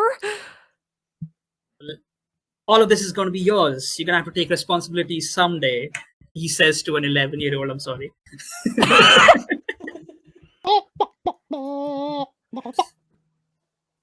Yes, There you go, she's here. Henry. Yes, Grabs the chicken. the chicken probably, yes, she probably strolled around for a bit and came back. You grab the chicken. Well, that's 1 out of 5 we found. Cooper is Well, playing at least freaking she's not Zelda dropped Quest. dead. Small blessings. All right, let's get in. Let's finish our dinner. That's enough for today. And hopefully tomorrow, you won't be skipping your routes. I will be keeping a keen eye on you. He just sits down, finishes his dinner, huffs a little bit like a. You know, like how small children Yeah, do when they get told off. got it. Okay, perfect. So yeah, so the rest of the night, like I said, is pretty normal. We're gonna take a break here, and we're gonna be back with Sunday morning. We have a bunch of stuff to do. We have we have to meet Stacy, I believe her name was. You also have your meeting with, I guess, the Wildlife Club. I'm not sure how that's gonna go, but we'll be back in a bit. And for now, goodbye. Hello, welcome back. I'm sorry it took a bit longer than expected because we were talking about X-Files, and I could talk about X-Files for I could just go on and on about it. But anyway, we're back. We are here, and we are going to be going back to Boulder City, Nevada for now. Out of the 90s into the 80s. So as the night passes on, you guys have your your night's sleep, and a new day arises.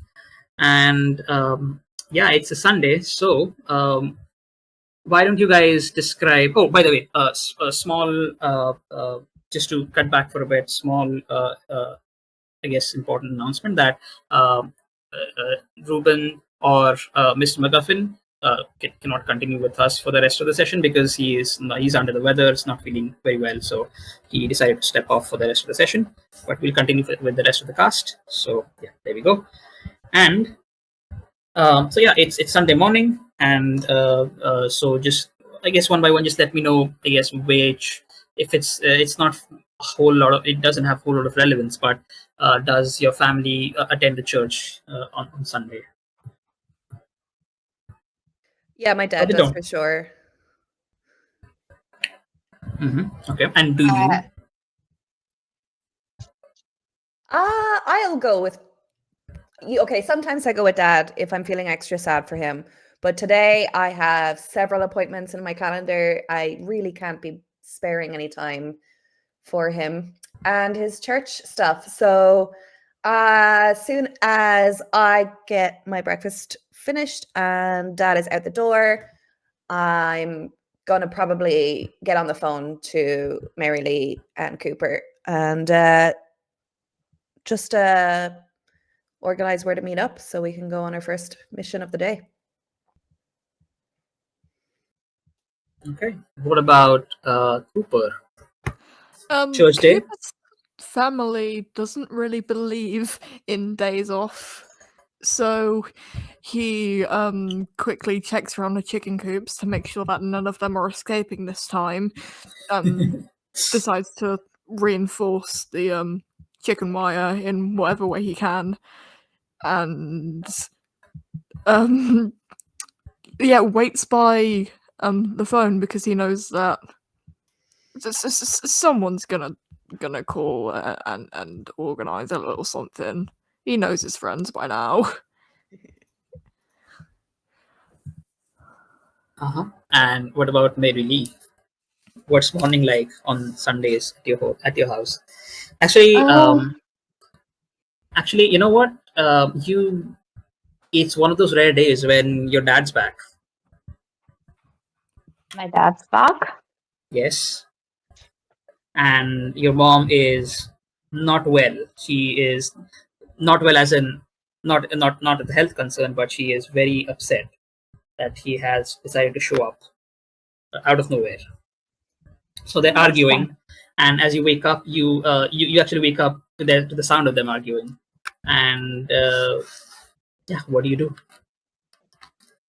Well, I don't really want to get in between that because it's just going to probably go on for hours. So, and I'm guessing they're just either fighting in her study or in the hall. So I'm just gonna go to the kitchen counter, check if there's any food for me, pack it up, and go back to Mikey Hills, like my Can you usual. can you roll me a comprehend check, please? Also, if you fail this comprehend check, there's a threat of a condition. I'm sorry, but it's pretty wild. The argument that they're having, they're like actually screaming at each other. Oh. Yes, and once you make your check, I'll let you know what it's about. That is not possible. That should not be a success. Oh wow! Holy That's shit! incredible. Wow. Why don't you know what? You know what? Just because that is like an insane odds, you can gain back 1 point of luck if you've lost any in this session. Okay. Yes, it's a critical success. So, well, too bad for you. It's a critical success because you're able to understand what's going on behind closed God doors. damn it. I wanted to run away. I didn't want to deal with this shit. Your parents your mom is really upset that he's shown up after all these days, and he shows up out of nowhere. He doesn't want to he doesn't want to meet you. That it looks like he's just here to get some money and leave.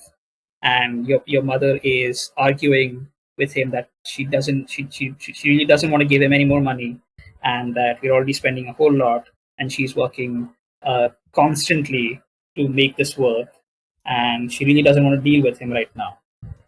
So he should probably leave.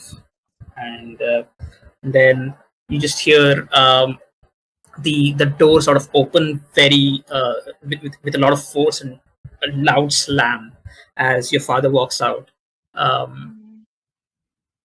Just stares at you for a bit. Hey kid, I'm sorry you had to hear that. It's okay. How are you doing? I'm okay. That's great. How are you? I'm good as well. Been hanging out with friends a lot. I've made a couple of really good friends. That's great. I'm happy. I'm really glad that you're you've got friends. So, are you staying for a bit? Maybe we could hang out, go out somewhere. Honey, I actually have to go. I've got a meeting, an important one. It's Maybe next weekend.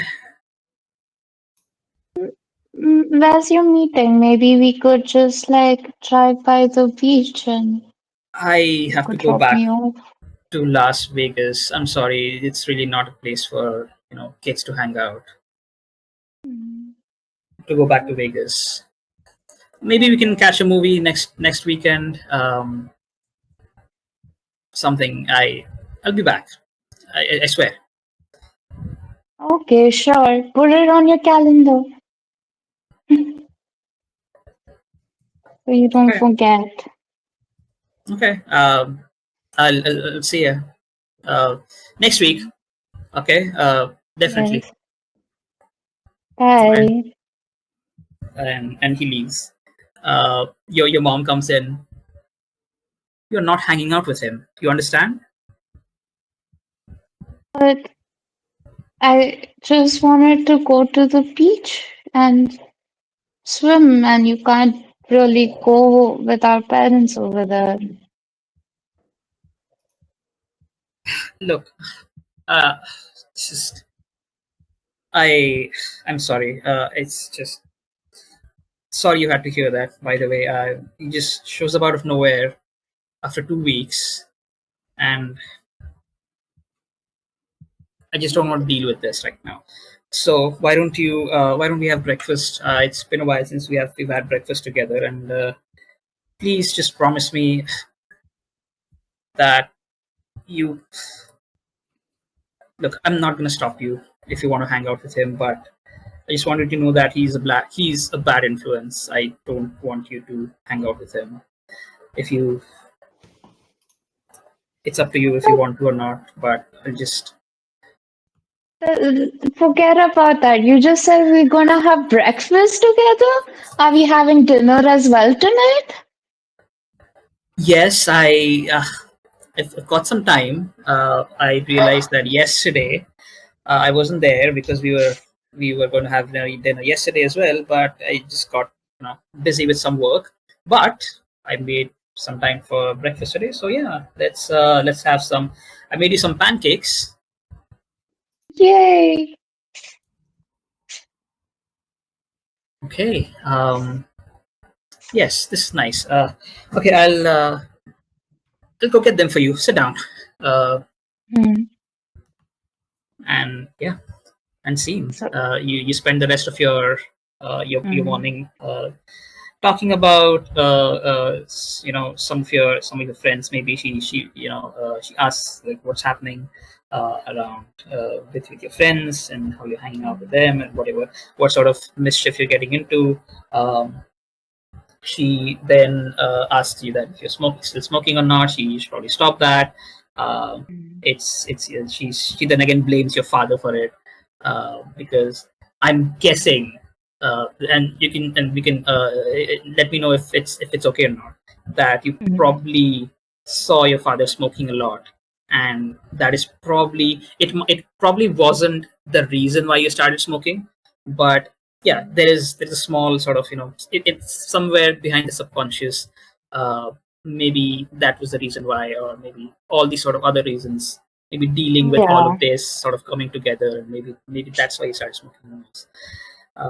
So then again she starts blaming your father, and the whole sort of conversation just derails from there, and then you sit there in silence for a while as you finish your breakfast, and you get a call, and that's it.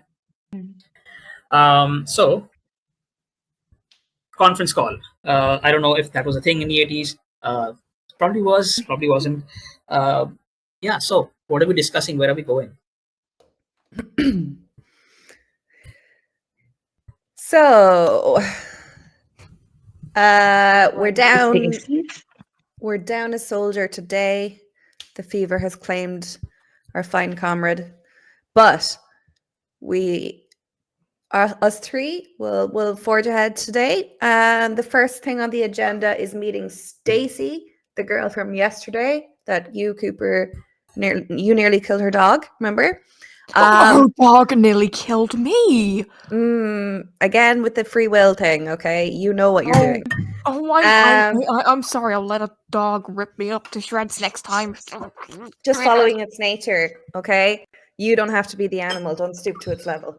Anyway, or we meet with Lisa first, but I don't even know if she's going to be awake this early. So, Stacy, I guess.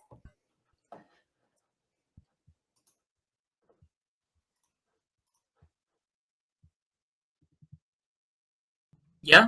Okay, everybody, great chat. There's a static in the wait, what? But yeah, so I guess we'll if everyone is in agreement, we'll skip to you guys getting on your bikes and leaving all of your troubles behind. It's your bikes and your friends that are waiting for you. Today is another day for adventure, and yeah. So we'll begin with that. As you guys make your way towards Donald Dixon's place, and probably as you guys were talking with each other, maybe Ruben was on call as well. He said that he really can't show up today because he is not feeling very well. But maybe he'll join up with you later on in the day. So once he feels better. But he did tell you he went around asking to his mom and dad. Sort of, he very slyly asked about like where does Donald live because he's one of the co-workers, and he got you the address. And with that address, you guys sort of met up together, and you guys started your journey towards Donald Dixon's abode, which is slightly outside in the outskirts of Boulder City. And as you reach this place, the house is sort of a two-storied house. It is made with yellow bricks, with red roof tiles. For the most part, it is the house is sort of it looks like it's mostly just messy and dirty.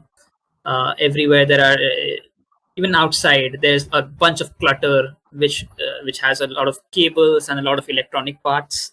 It doesn't look like the house has been tended to for a while. The grass is overgrown, and some kids probably or the teenagers have probably put a lot of like stuff on one of the porches of the place, which hasn't been cleaned, which probably tells that this place has been abandoned for a while. You see some spray paint on the front porch, which says "Lover Boy," and the boy in the O in the boy is actually a heart. And yeah, you see to your surprise, actually, because it was Stacy who told you that you shouldn't let anyone see you when you enter. Go ahead and make an investigate or comprehend check.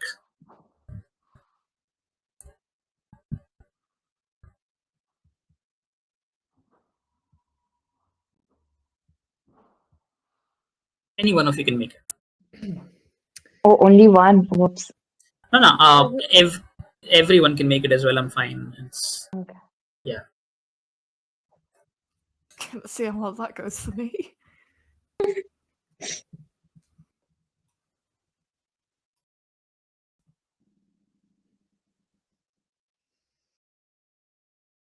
Okay, I'll push my luck once. I have one more luck for the session, so. Okay. Mary Lee, do you want to roll for investigate or comprehend? I Oh, no, rolled yeah, none of us. investigate. Yeah. I'll try again. Let's go. One success, perfect. So yeah, to your surprise, there's an old lady who lives across from this house, from Donald's house. She is inside her house, and you look around, and she's clearly has like these huge binoculars, and she just constantly like observing this house for some reason. Yeah, this house is being watched. So what do you do?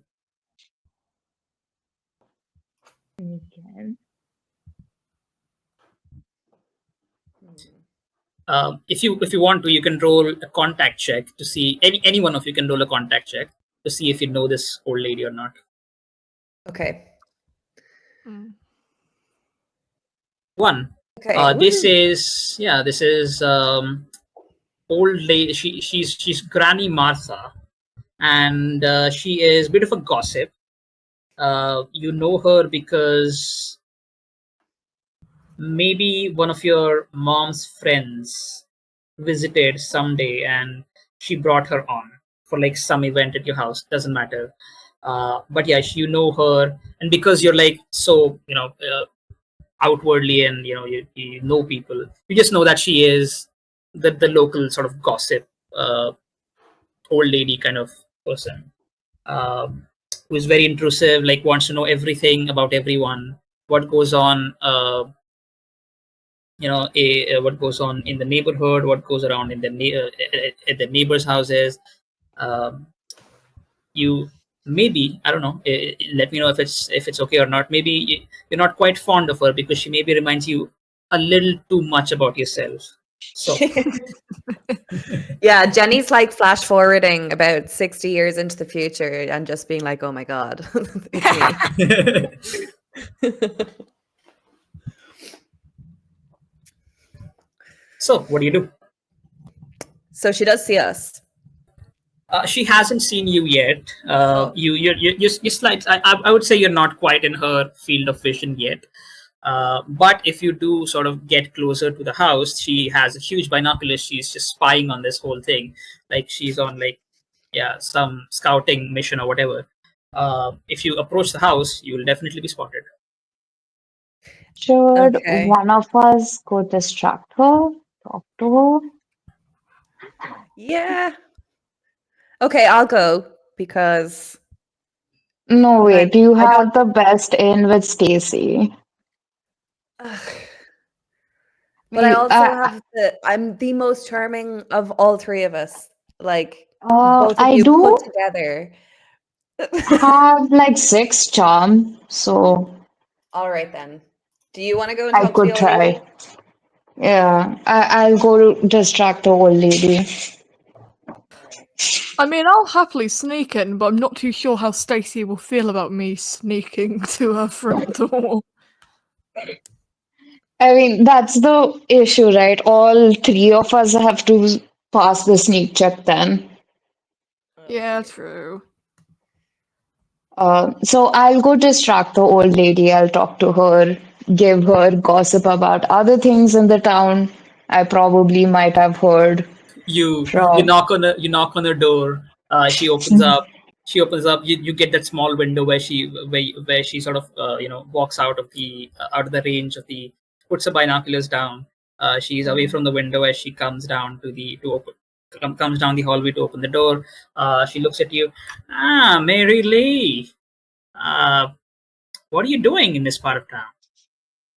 Hi, I just thought I would come hang out with you a bit because my mom's a bit busy and everyone's else, all Oh, my friends are also busy. I'm sure your mom's busy. I saw your dad showed up today. Yeah, he did. They, you must have also heard him show up today, Well, or didn't you? I didn't. What happened? Come on. Do you want some So, tea? I can serve you some yes, tea. I would like some cookies as well if you have some. I have a lot of cookies. Yay! And then I Come on. walk in. Oh, Yeah, she's gonna need details. But Yeah. for now, we go back to Jenny and Cooper. Please go ahead, make sneak checks, just to be sure that no one is sort of no one other than the granny catches you. But it's not going to be a huge deal. But yeah, go ahead and make a sneak check just in case. I succeeded. Woohoo. Let's go with 2 dice. Yeah. see how my 6 dice do. Okay, 1 success out of 6 dice. Perfect. It's fine. Perfect. It's fine. So what you do is you don't go to the front door. You sort of go around the house, just very carefully looking around for anyone sort of maybe passing by or anything. Everything's clear. You go around the house. There's a small window that you can open and climb through, and you're sneaky enough for even Stacy to not notice. So as you enter this house. Just give me a second here. I do have a map for this place. Unfortunately, we won't be able to show it on stream. If that's possible, we can do that. But I just for the players, I'm sending it on the Discord channel. It's not a tactical map. Don't worry about it. It's just for reference. So basically, you go around this place and you find like a window somewhere. It doesn't matter, and you go through and you enter into the. There's actually a patio. I believe that's the.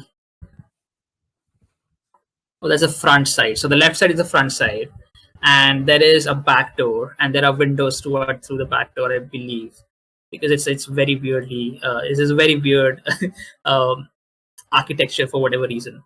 But yeah, you find a window, you sneak in, and you find Stacy actually busy with something. Give me a second. Let me. Yeah, as you enter this place, it's just this place hasn't been kept for a while. There's a bunch of stuff everywhere. It hasn't been cleaned very much. Yes, you can see like very half-assed effort of like cleaning this place. It is messy, it is dirty. You can see cables, tools, very strange drawings everywhere. As you walk through this place, there are multiple bookshelves here, filled with various different types of books. Some are about birds, some are about neurology, some are about animal behavior. But there are also books about love, courting, and how to make that special someone notice you. That's literally a book that's like sitting in the bookshelf. Yeah, the Stacy is sitting in the living room. Doesn't again the whole thing doesn't matter, I guess, at this point. But yeah, as you sneak in through the window, you make your way towards the living room. The living room, as you enter, it has like a dozen framed photographs. But currently your attention is sort of towards Stacy, as she is sort of just sitting on the couch with her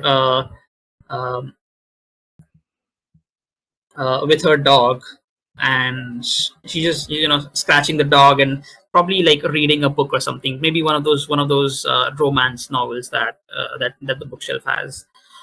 As you enter, she's suddenly like, hello, I believe that's breaking and entering what you're doing right now. Well, you told us not to be noticed. You didn't even notice us. That's fair, actually. Good job. Thank you, by the way. I hope you haven't told anyone about me, please. The one lady across from where I live, she is insane. I swear to God, she is like a hawk or something, man. We have her covered. It's all good. Yeah, no, we've sent Mary Lee to deal with her. We'll just leave that ominously unfinished thought. Okay. She's just dealing with her. Well, all right. Well, yes. The stuff about the birds. All right. I can show you some stuff. This is my. So again, I'd like to remind you of our deal. Okay, just everything I tell you from here on out should be kept top secret, like CIA level shit. Okay, you cannot let anyone know that I live here. People are already getting suspicious. I don't want them to find out that I'm Sure. By the way, so this is actually my uncle's house. He hasn't been here for a while. I don't know where he is, but the whole bird thing. He has some weird stuff going on. If you can just follow me, and she sort of takes you through um, the house towards what looks like a. Just give me a second.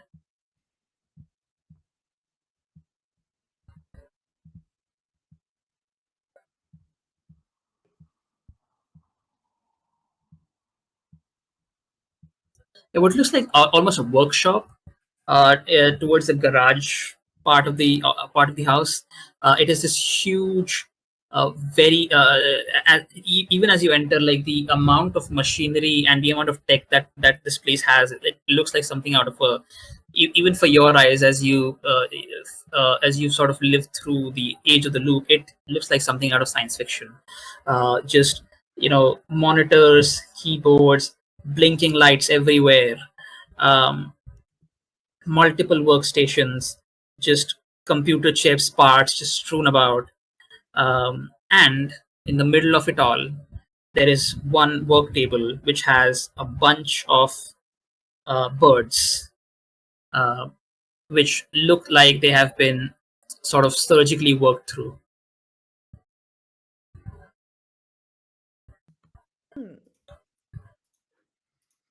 Are they awake?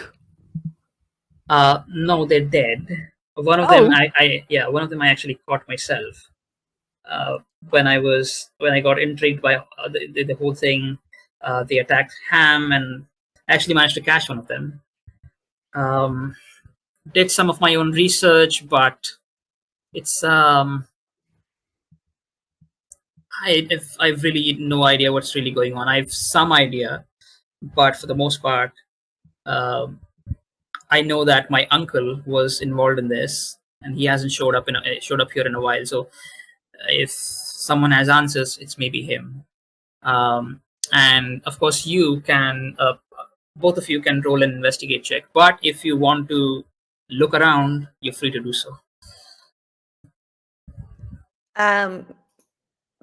I just want to see the photos that are around and see like if this is the guy who's jogging my memory who was dating my aunt.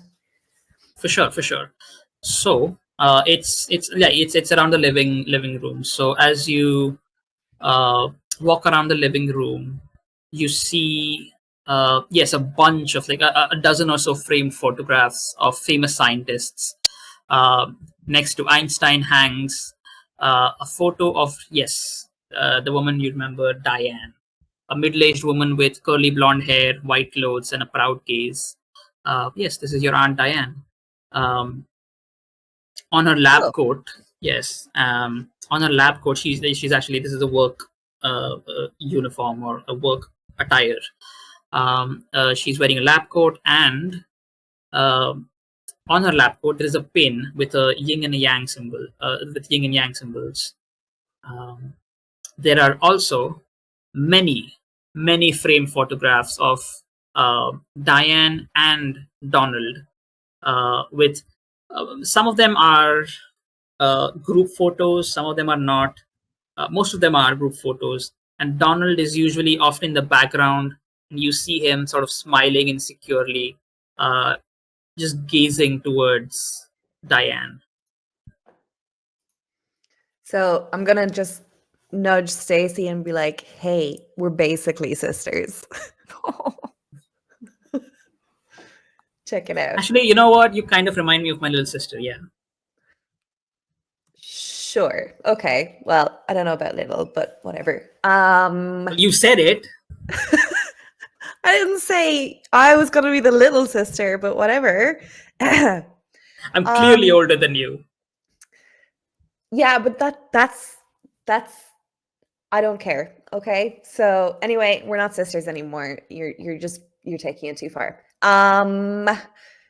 So I think I might know where they are, where this Donald guy is. I think he married my aunt in Vegas. Wait, hold on. That doesn't sound like my uncle at all, actually.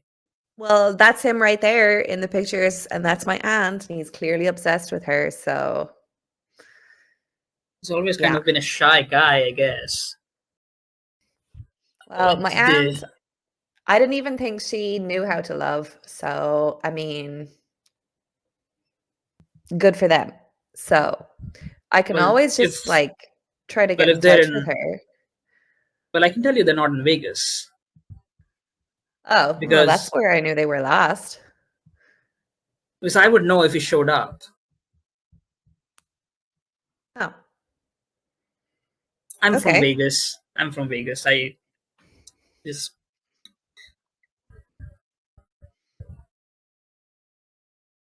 feel like I would know if he showed up. He All right.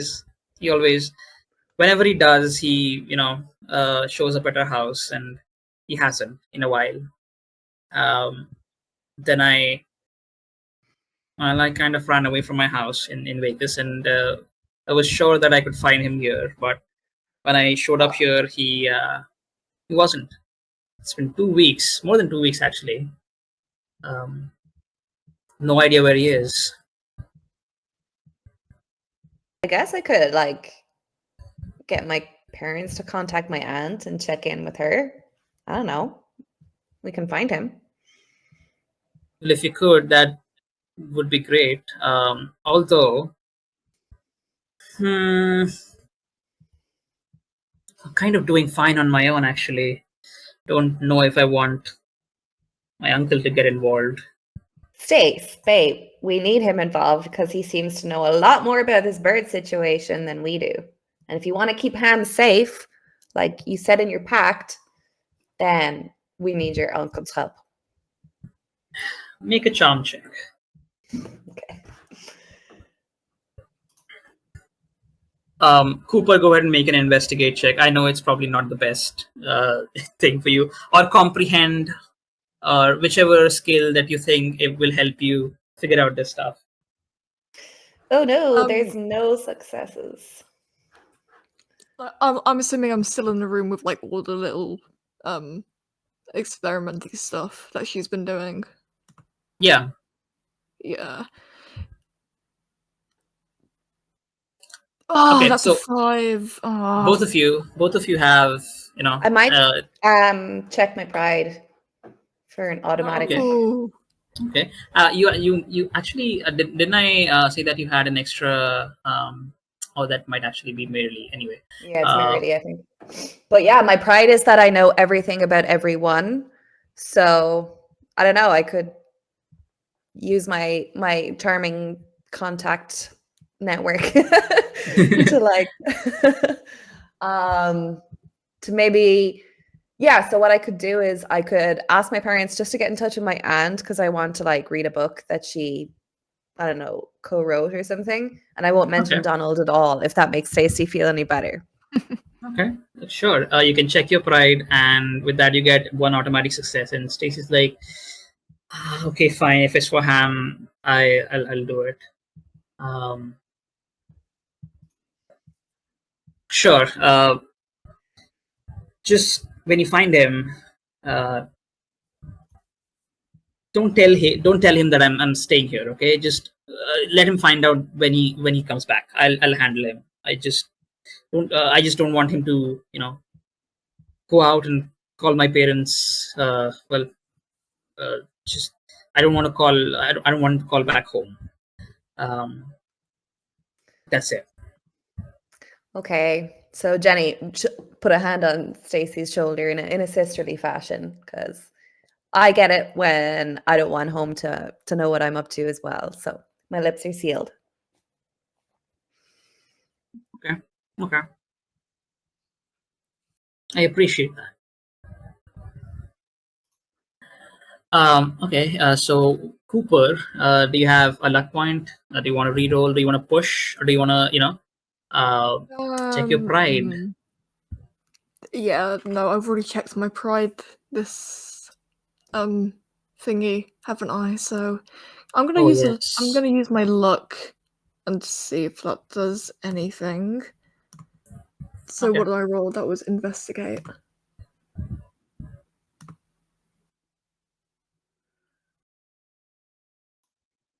Fortunately And not. that's even worse. That's even worse. Sorry. Um, Am I at least able to like look at them? Like, oh yeah, for sure, for sure, for I, sure. I can see what's on the table. These are birds. Do they have the like shiny things? Yes, they do have the shiny things.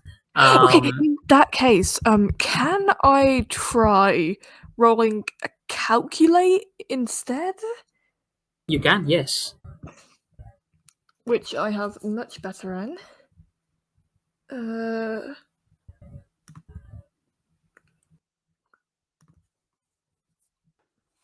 Oh, you should have just rolled this to begin with. Actually, that's my bad. Yeah, and well, I fucking shouldn't have, should I? Because I didn't get anything. Do you want to use your luck again? Dude, I've got so much luck. I might as well use it before the session's over. Yes, go ahead. Yeah. Yeah. The joys of being extremely young.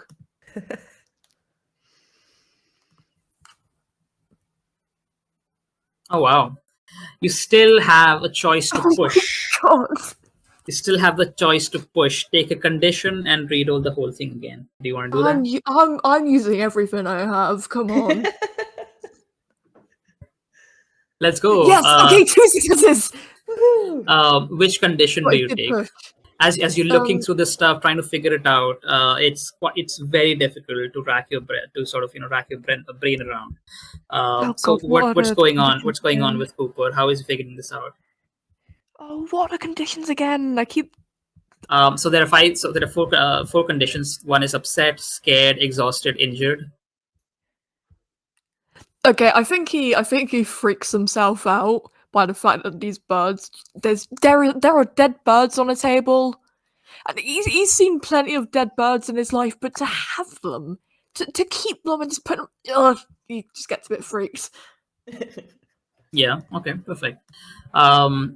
So you go ahead and take a scared condition, I believe, and so with that calculate check with 2 successes, wow. You see that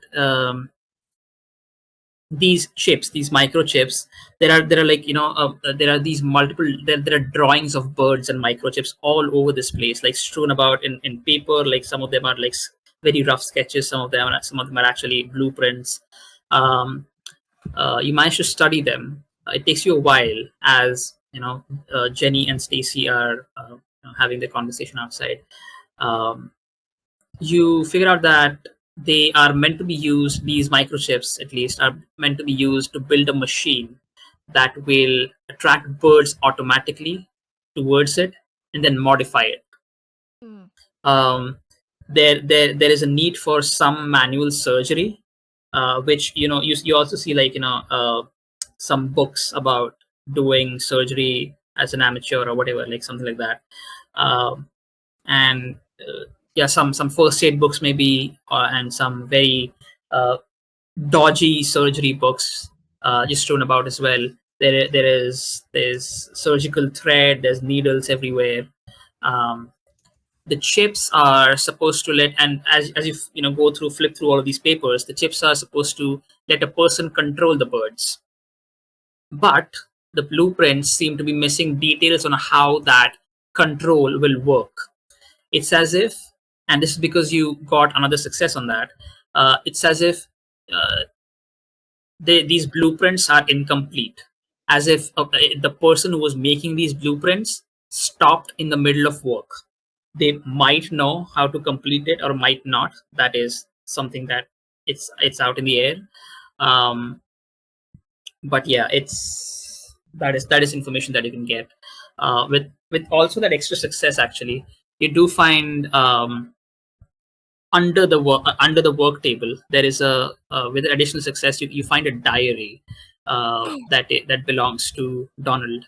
um, he writes about his work at the Loop facility, and in many places in Donald's notes, he writes about his love for the amazing Diane, who is not only beautiful but also a genius scientist who will one day win a Nobel Prize. He writes about the colleagues who don't understand her work, and sort of they work against her and treat her very poorly. Donald then describes his monumental sadness when she was forced to quit her job. But then a couple weeks later, he is overwhelmed with happiness as Diane asked him to work with him on a new experiment in a place called IEX-4Z32. That's the thing. That's That's the the old magnetrine abandoned ship. ship. Yeah. I am going right over to the girls chatting away. I'm interrupting whatever conversation they're having to relay all of this to them. Wait, so I was right. He never showed up to Las Vegas because I would know. He's here. He's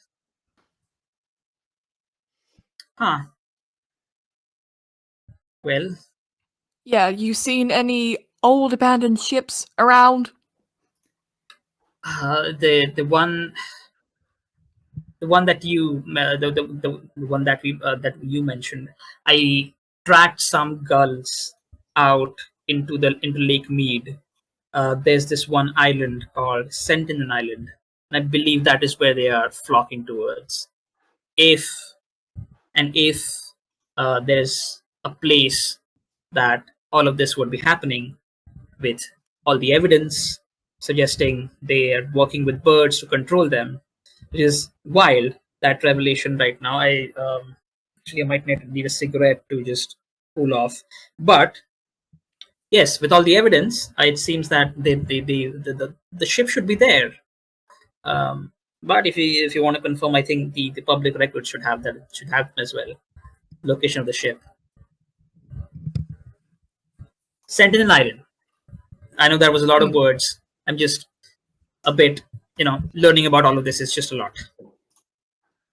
Oh, don't worry. We almost had a friend come with us today, Ruben. God, he knows a lot of words. Okay. I think we may need to go to Sentinel Island or find Diane and Donald, but they clearly don't want to be found if we haven't seen them around. Probably too busy kissing or something. You should read this. It's really... You, Cooper. Give me them. Come on. That's not age appropriate. Actually, give me that.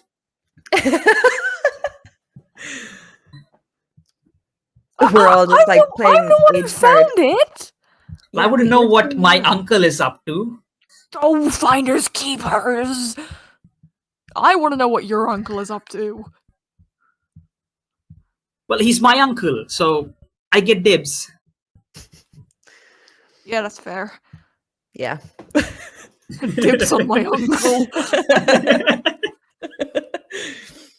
Kid logic. So, Stacey, we are going to be meeting some of the Wildlife Club as well to get some, I don't know, information or insights or whatever. And then we can probably bring you along with us if you want to come. We can go to Sentinel Island and check out what the heck kind of experiment is going on with this. I don't know. Machines. I don't understand all of these technological things. I just come along to be pretty. She's just shaking her head. She doesn't even answer. Like you can tell from her face that she doesn't want to go. Okay, well, I tried, but yeah. So best of luck. Thanks. Just so you know, these birds, they kill. Okay, so stay safe. All right. I'm not going to. Well, I would like to go out, but Ham has already been injured by them. I just cannot risk him getting injured again, and I don't want to leave him here. It's a whole thing. I'm sure you understand. But sure. Yeah. Well, what we'll do is we'll check back in. Is the phone in this house working? Can I call you or? I think it is. Yeah. Okay. Actually, you know what? Let me check. I haven't. She goes up. She picks up. Oh yeah, there's a dial tone. Yeah. Cool. Usually the phone number was written near the phone somewhere, so I'll note that down somewhere. Okay. So we'll check in when we have more information. Okay. Well, good luck to you guys. Fighting birds, saving the day. I love that for you. We better go pick up Mary Lee before that old woman runs into some trouble. Oh god, and before he spills everything that we've seen. As we like hard cut to the scene in her house. So she's merely so yeah. What does this conversation look like? And this is probably the last scene that we're gonna have, and then we're gonna end the session. But yeah, so let's see. So how is this this conversation going, merely? So I think basically we both are just sitting and bitching about my dad. Literally. I heard that he uses all that money to gamble, all of that money that your mom hard earns working at the loop, and I feel so sorry about her, bless her heart. But your dad, I swear he's involved with some really, really, really shady people. I don't think you should hang out around him because, well, if those people caught up to him, if anyone knows, anybody, then it's anyone's guess what's going to happen to him. You know No, what? I really shouldn't. Sort of awkwardly know looks my towards. Sort of I awkwardly know looks my towards dad. you. Yeah, I know my dad is a bit fucked up, but I'm sure he can handle himself at least, Like, Oh, I'm young sure lady, he's. watch Excuse that tongue of yours. handle himself? We like to gossip here, and we don't like to use bad words.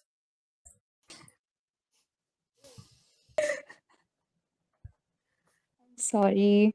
But yes, I meant like I'm sure my dad is very strong and he can keep up with them. And you know what? The bad things are always gonna happen, but I'm sure he's strong enough to get through them eventually.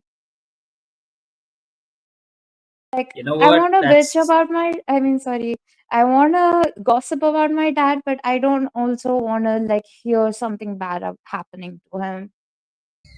you know what? I shouldn't have said that. It's okay. Your dad will be fine. Everything is okay. Just yeah. You have a good perspective on life, child. You'll go far. Thank you. You want And some more cookies? can I take a quick look out of the window if they're like done and out? Yes, they are. They are. As you see, as she asks you, "Do you want more cookies?" You're just looking out, and you see them sneaking out.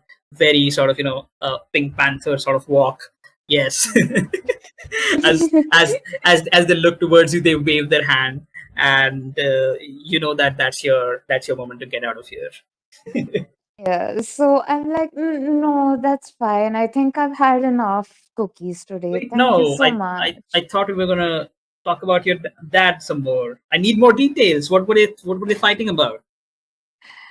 I mean, you just said it is the usual. It's always about money, money, money, money. I don't get why all adults are so obsessed with it. Go ahead and make a charm check. Final check of the session. Then we'll stop.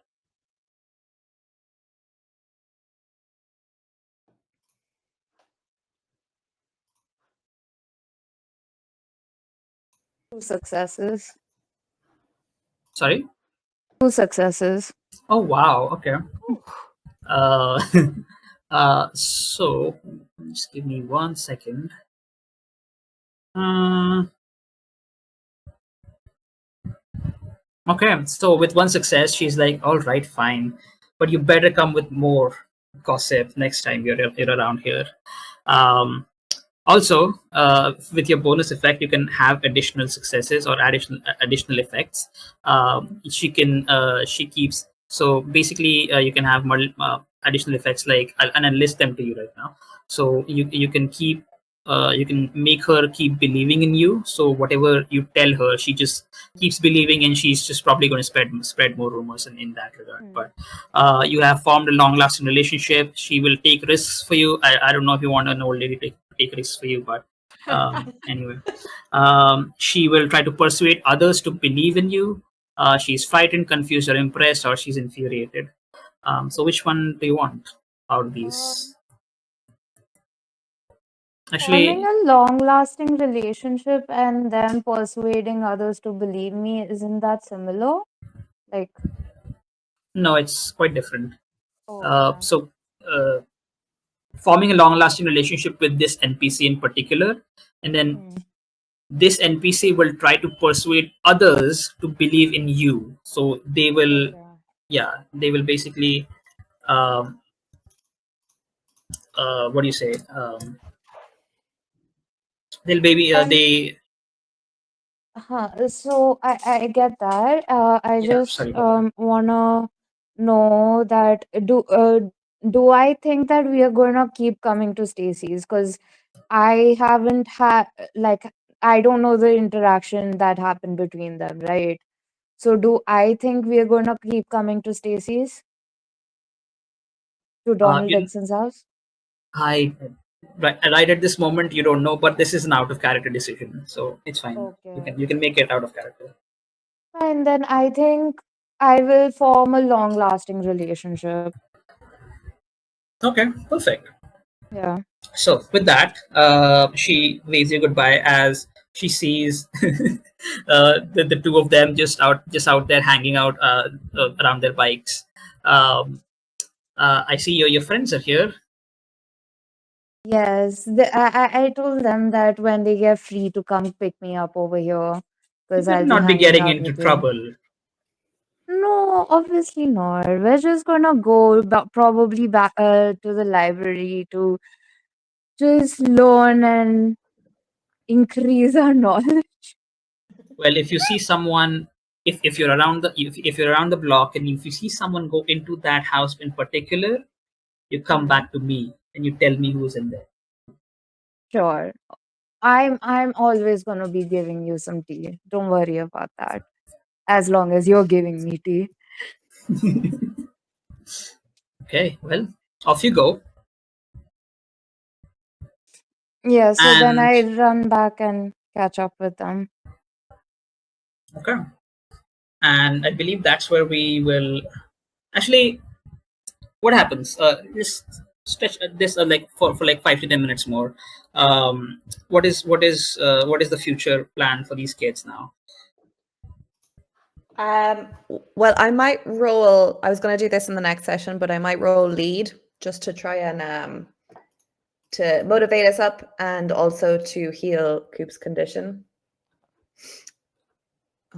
Oh yes, you can do that. Um, well, I guess we can do that in the next session. I just want to know like what is the discussion like after So you meet up. I think I would want to talk to Jenny if she thinks that the Wild Club idea is still a good one, or do we scratch that and first find more information and stuff? That would probably like tell us what Well, our next step is. yeah, we have like 3 leads now. So Yeah. we have 3 things we can do. We can go to Sentinel Island just straight up without any information. We can go and check in with the Wildlife Club and see if they have anything for us. Or I can go straight home and ask my parents for my aunt's phone number so I can talk to her. But like, I mean, I think the Wildlife Club wouldn't really have anything for us. So it was just to like, if we need some fighting power, we can get them on our side. But if we don't need to fight right now, I think we can go check out Sentinel Island. There's also another lead that you have if you're willing to go, because Ruben uh, uh, gave you an idea to maybe visit the local ornithologist. Yes, oh, something Boyd, Christopher Boyd. Boyd. Yeah, Yeah. yeah, yeah. So that's all. So I think let's go first talk to Christopher Boyd, try to get some more information out of him. Yeah, I think that's a good idea. Okay, so as you guys get back on your bikes and you try to make your way towards Christopher Boyd's house, Christopher Boyd is an old, not exactly old, but he was kind of a celebrity in town for a while, because he was a very prevalent guest in a nature program on NBC, which is now and which is he suddenly just uh, uh, maybe his session was cancelled, or maybe he just quit, or maybe he was made to quit, but now he just lives as a recluse in his wooden house, which is on the Lakeshore Road.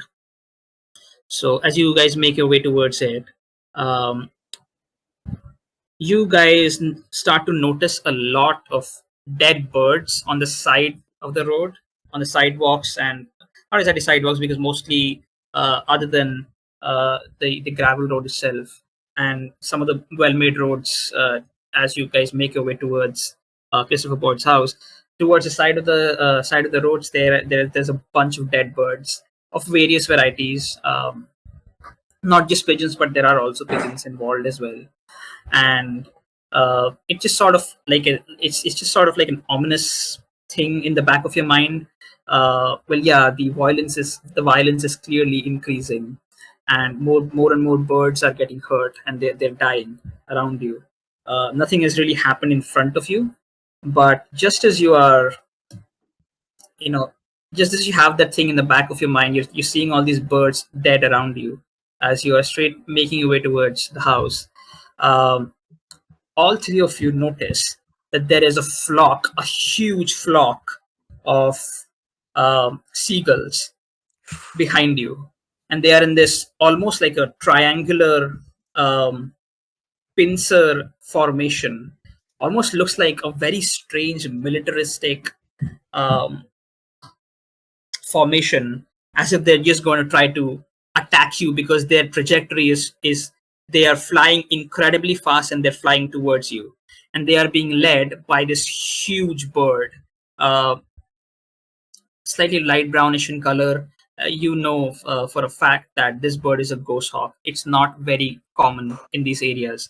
It has migrated, or maybe emigrated here from somewhere. But he's not common to to the US, and you've heard about it from the pigeons previously, and he is leading the charge of of his troops behind him, the gulls, as they have their trajectory locked onto you. And as you look behind, they are getting closer and closer and closer, and that's when we're going to leave the session, and we'll see Oh no. what happens with this whole thing in the next when we meet the next time, and we'll see what happens with the bird war too, as you guys get involved more and more. Yes, fun, a really fun session. A lot of everyday, a lot of everyday scenes actually, which just got kind of depressing, but it is I what it am is. sorry. No, No, it's good. It adds flavor. yes, it's the theme of the game. But I'm so glad that and yeah, I believe it's late, so we'll just do our outros.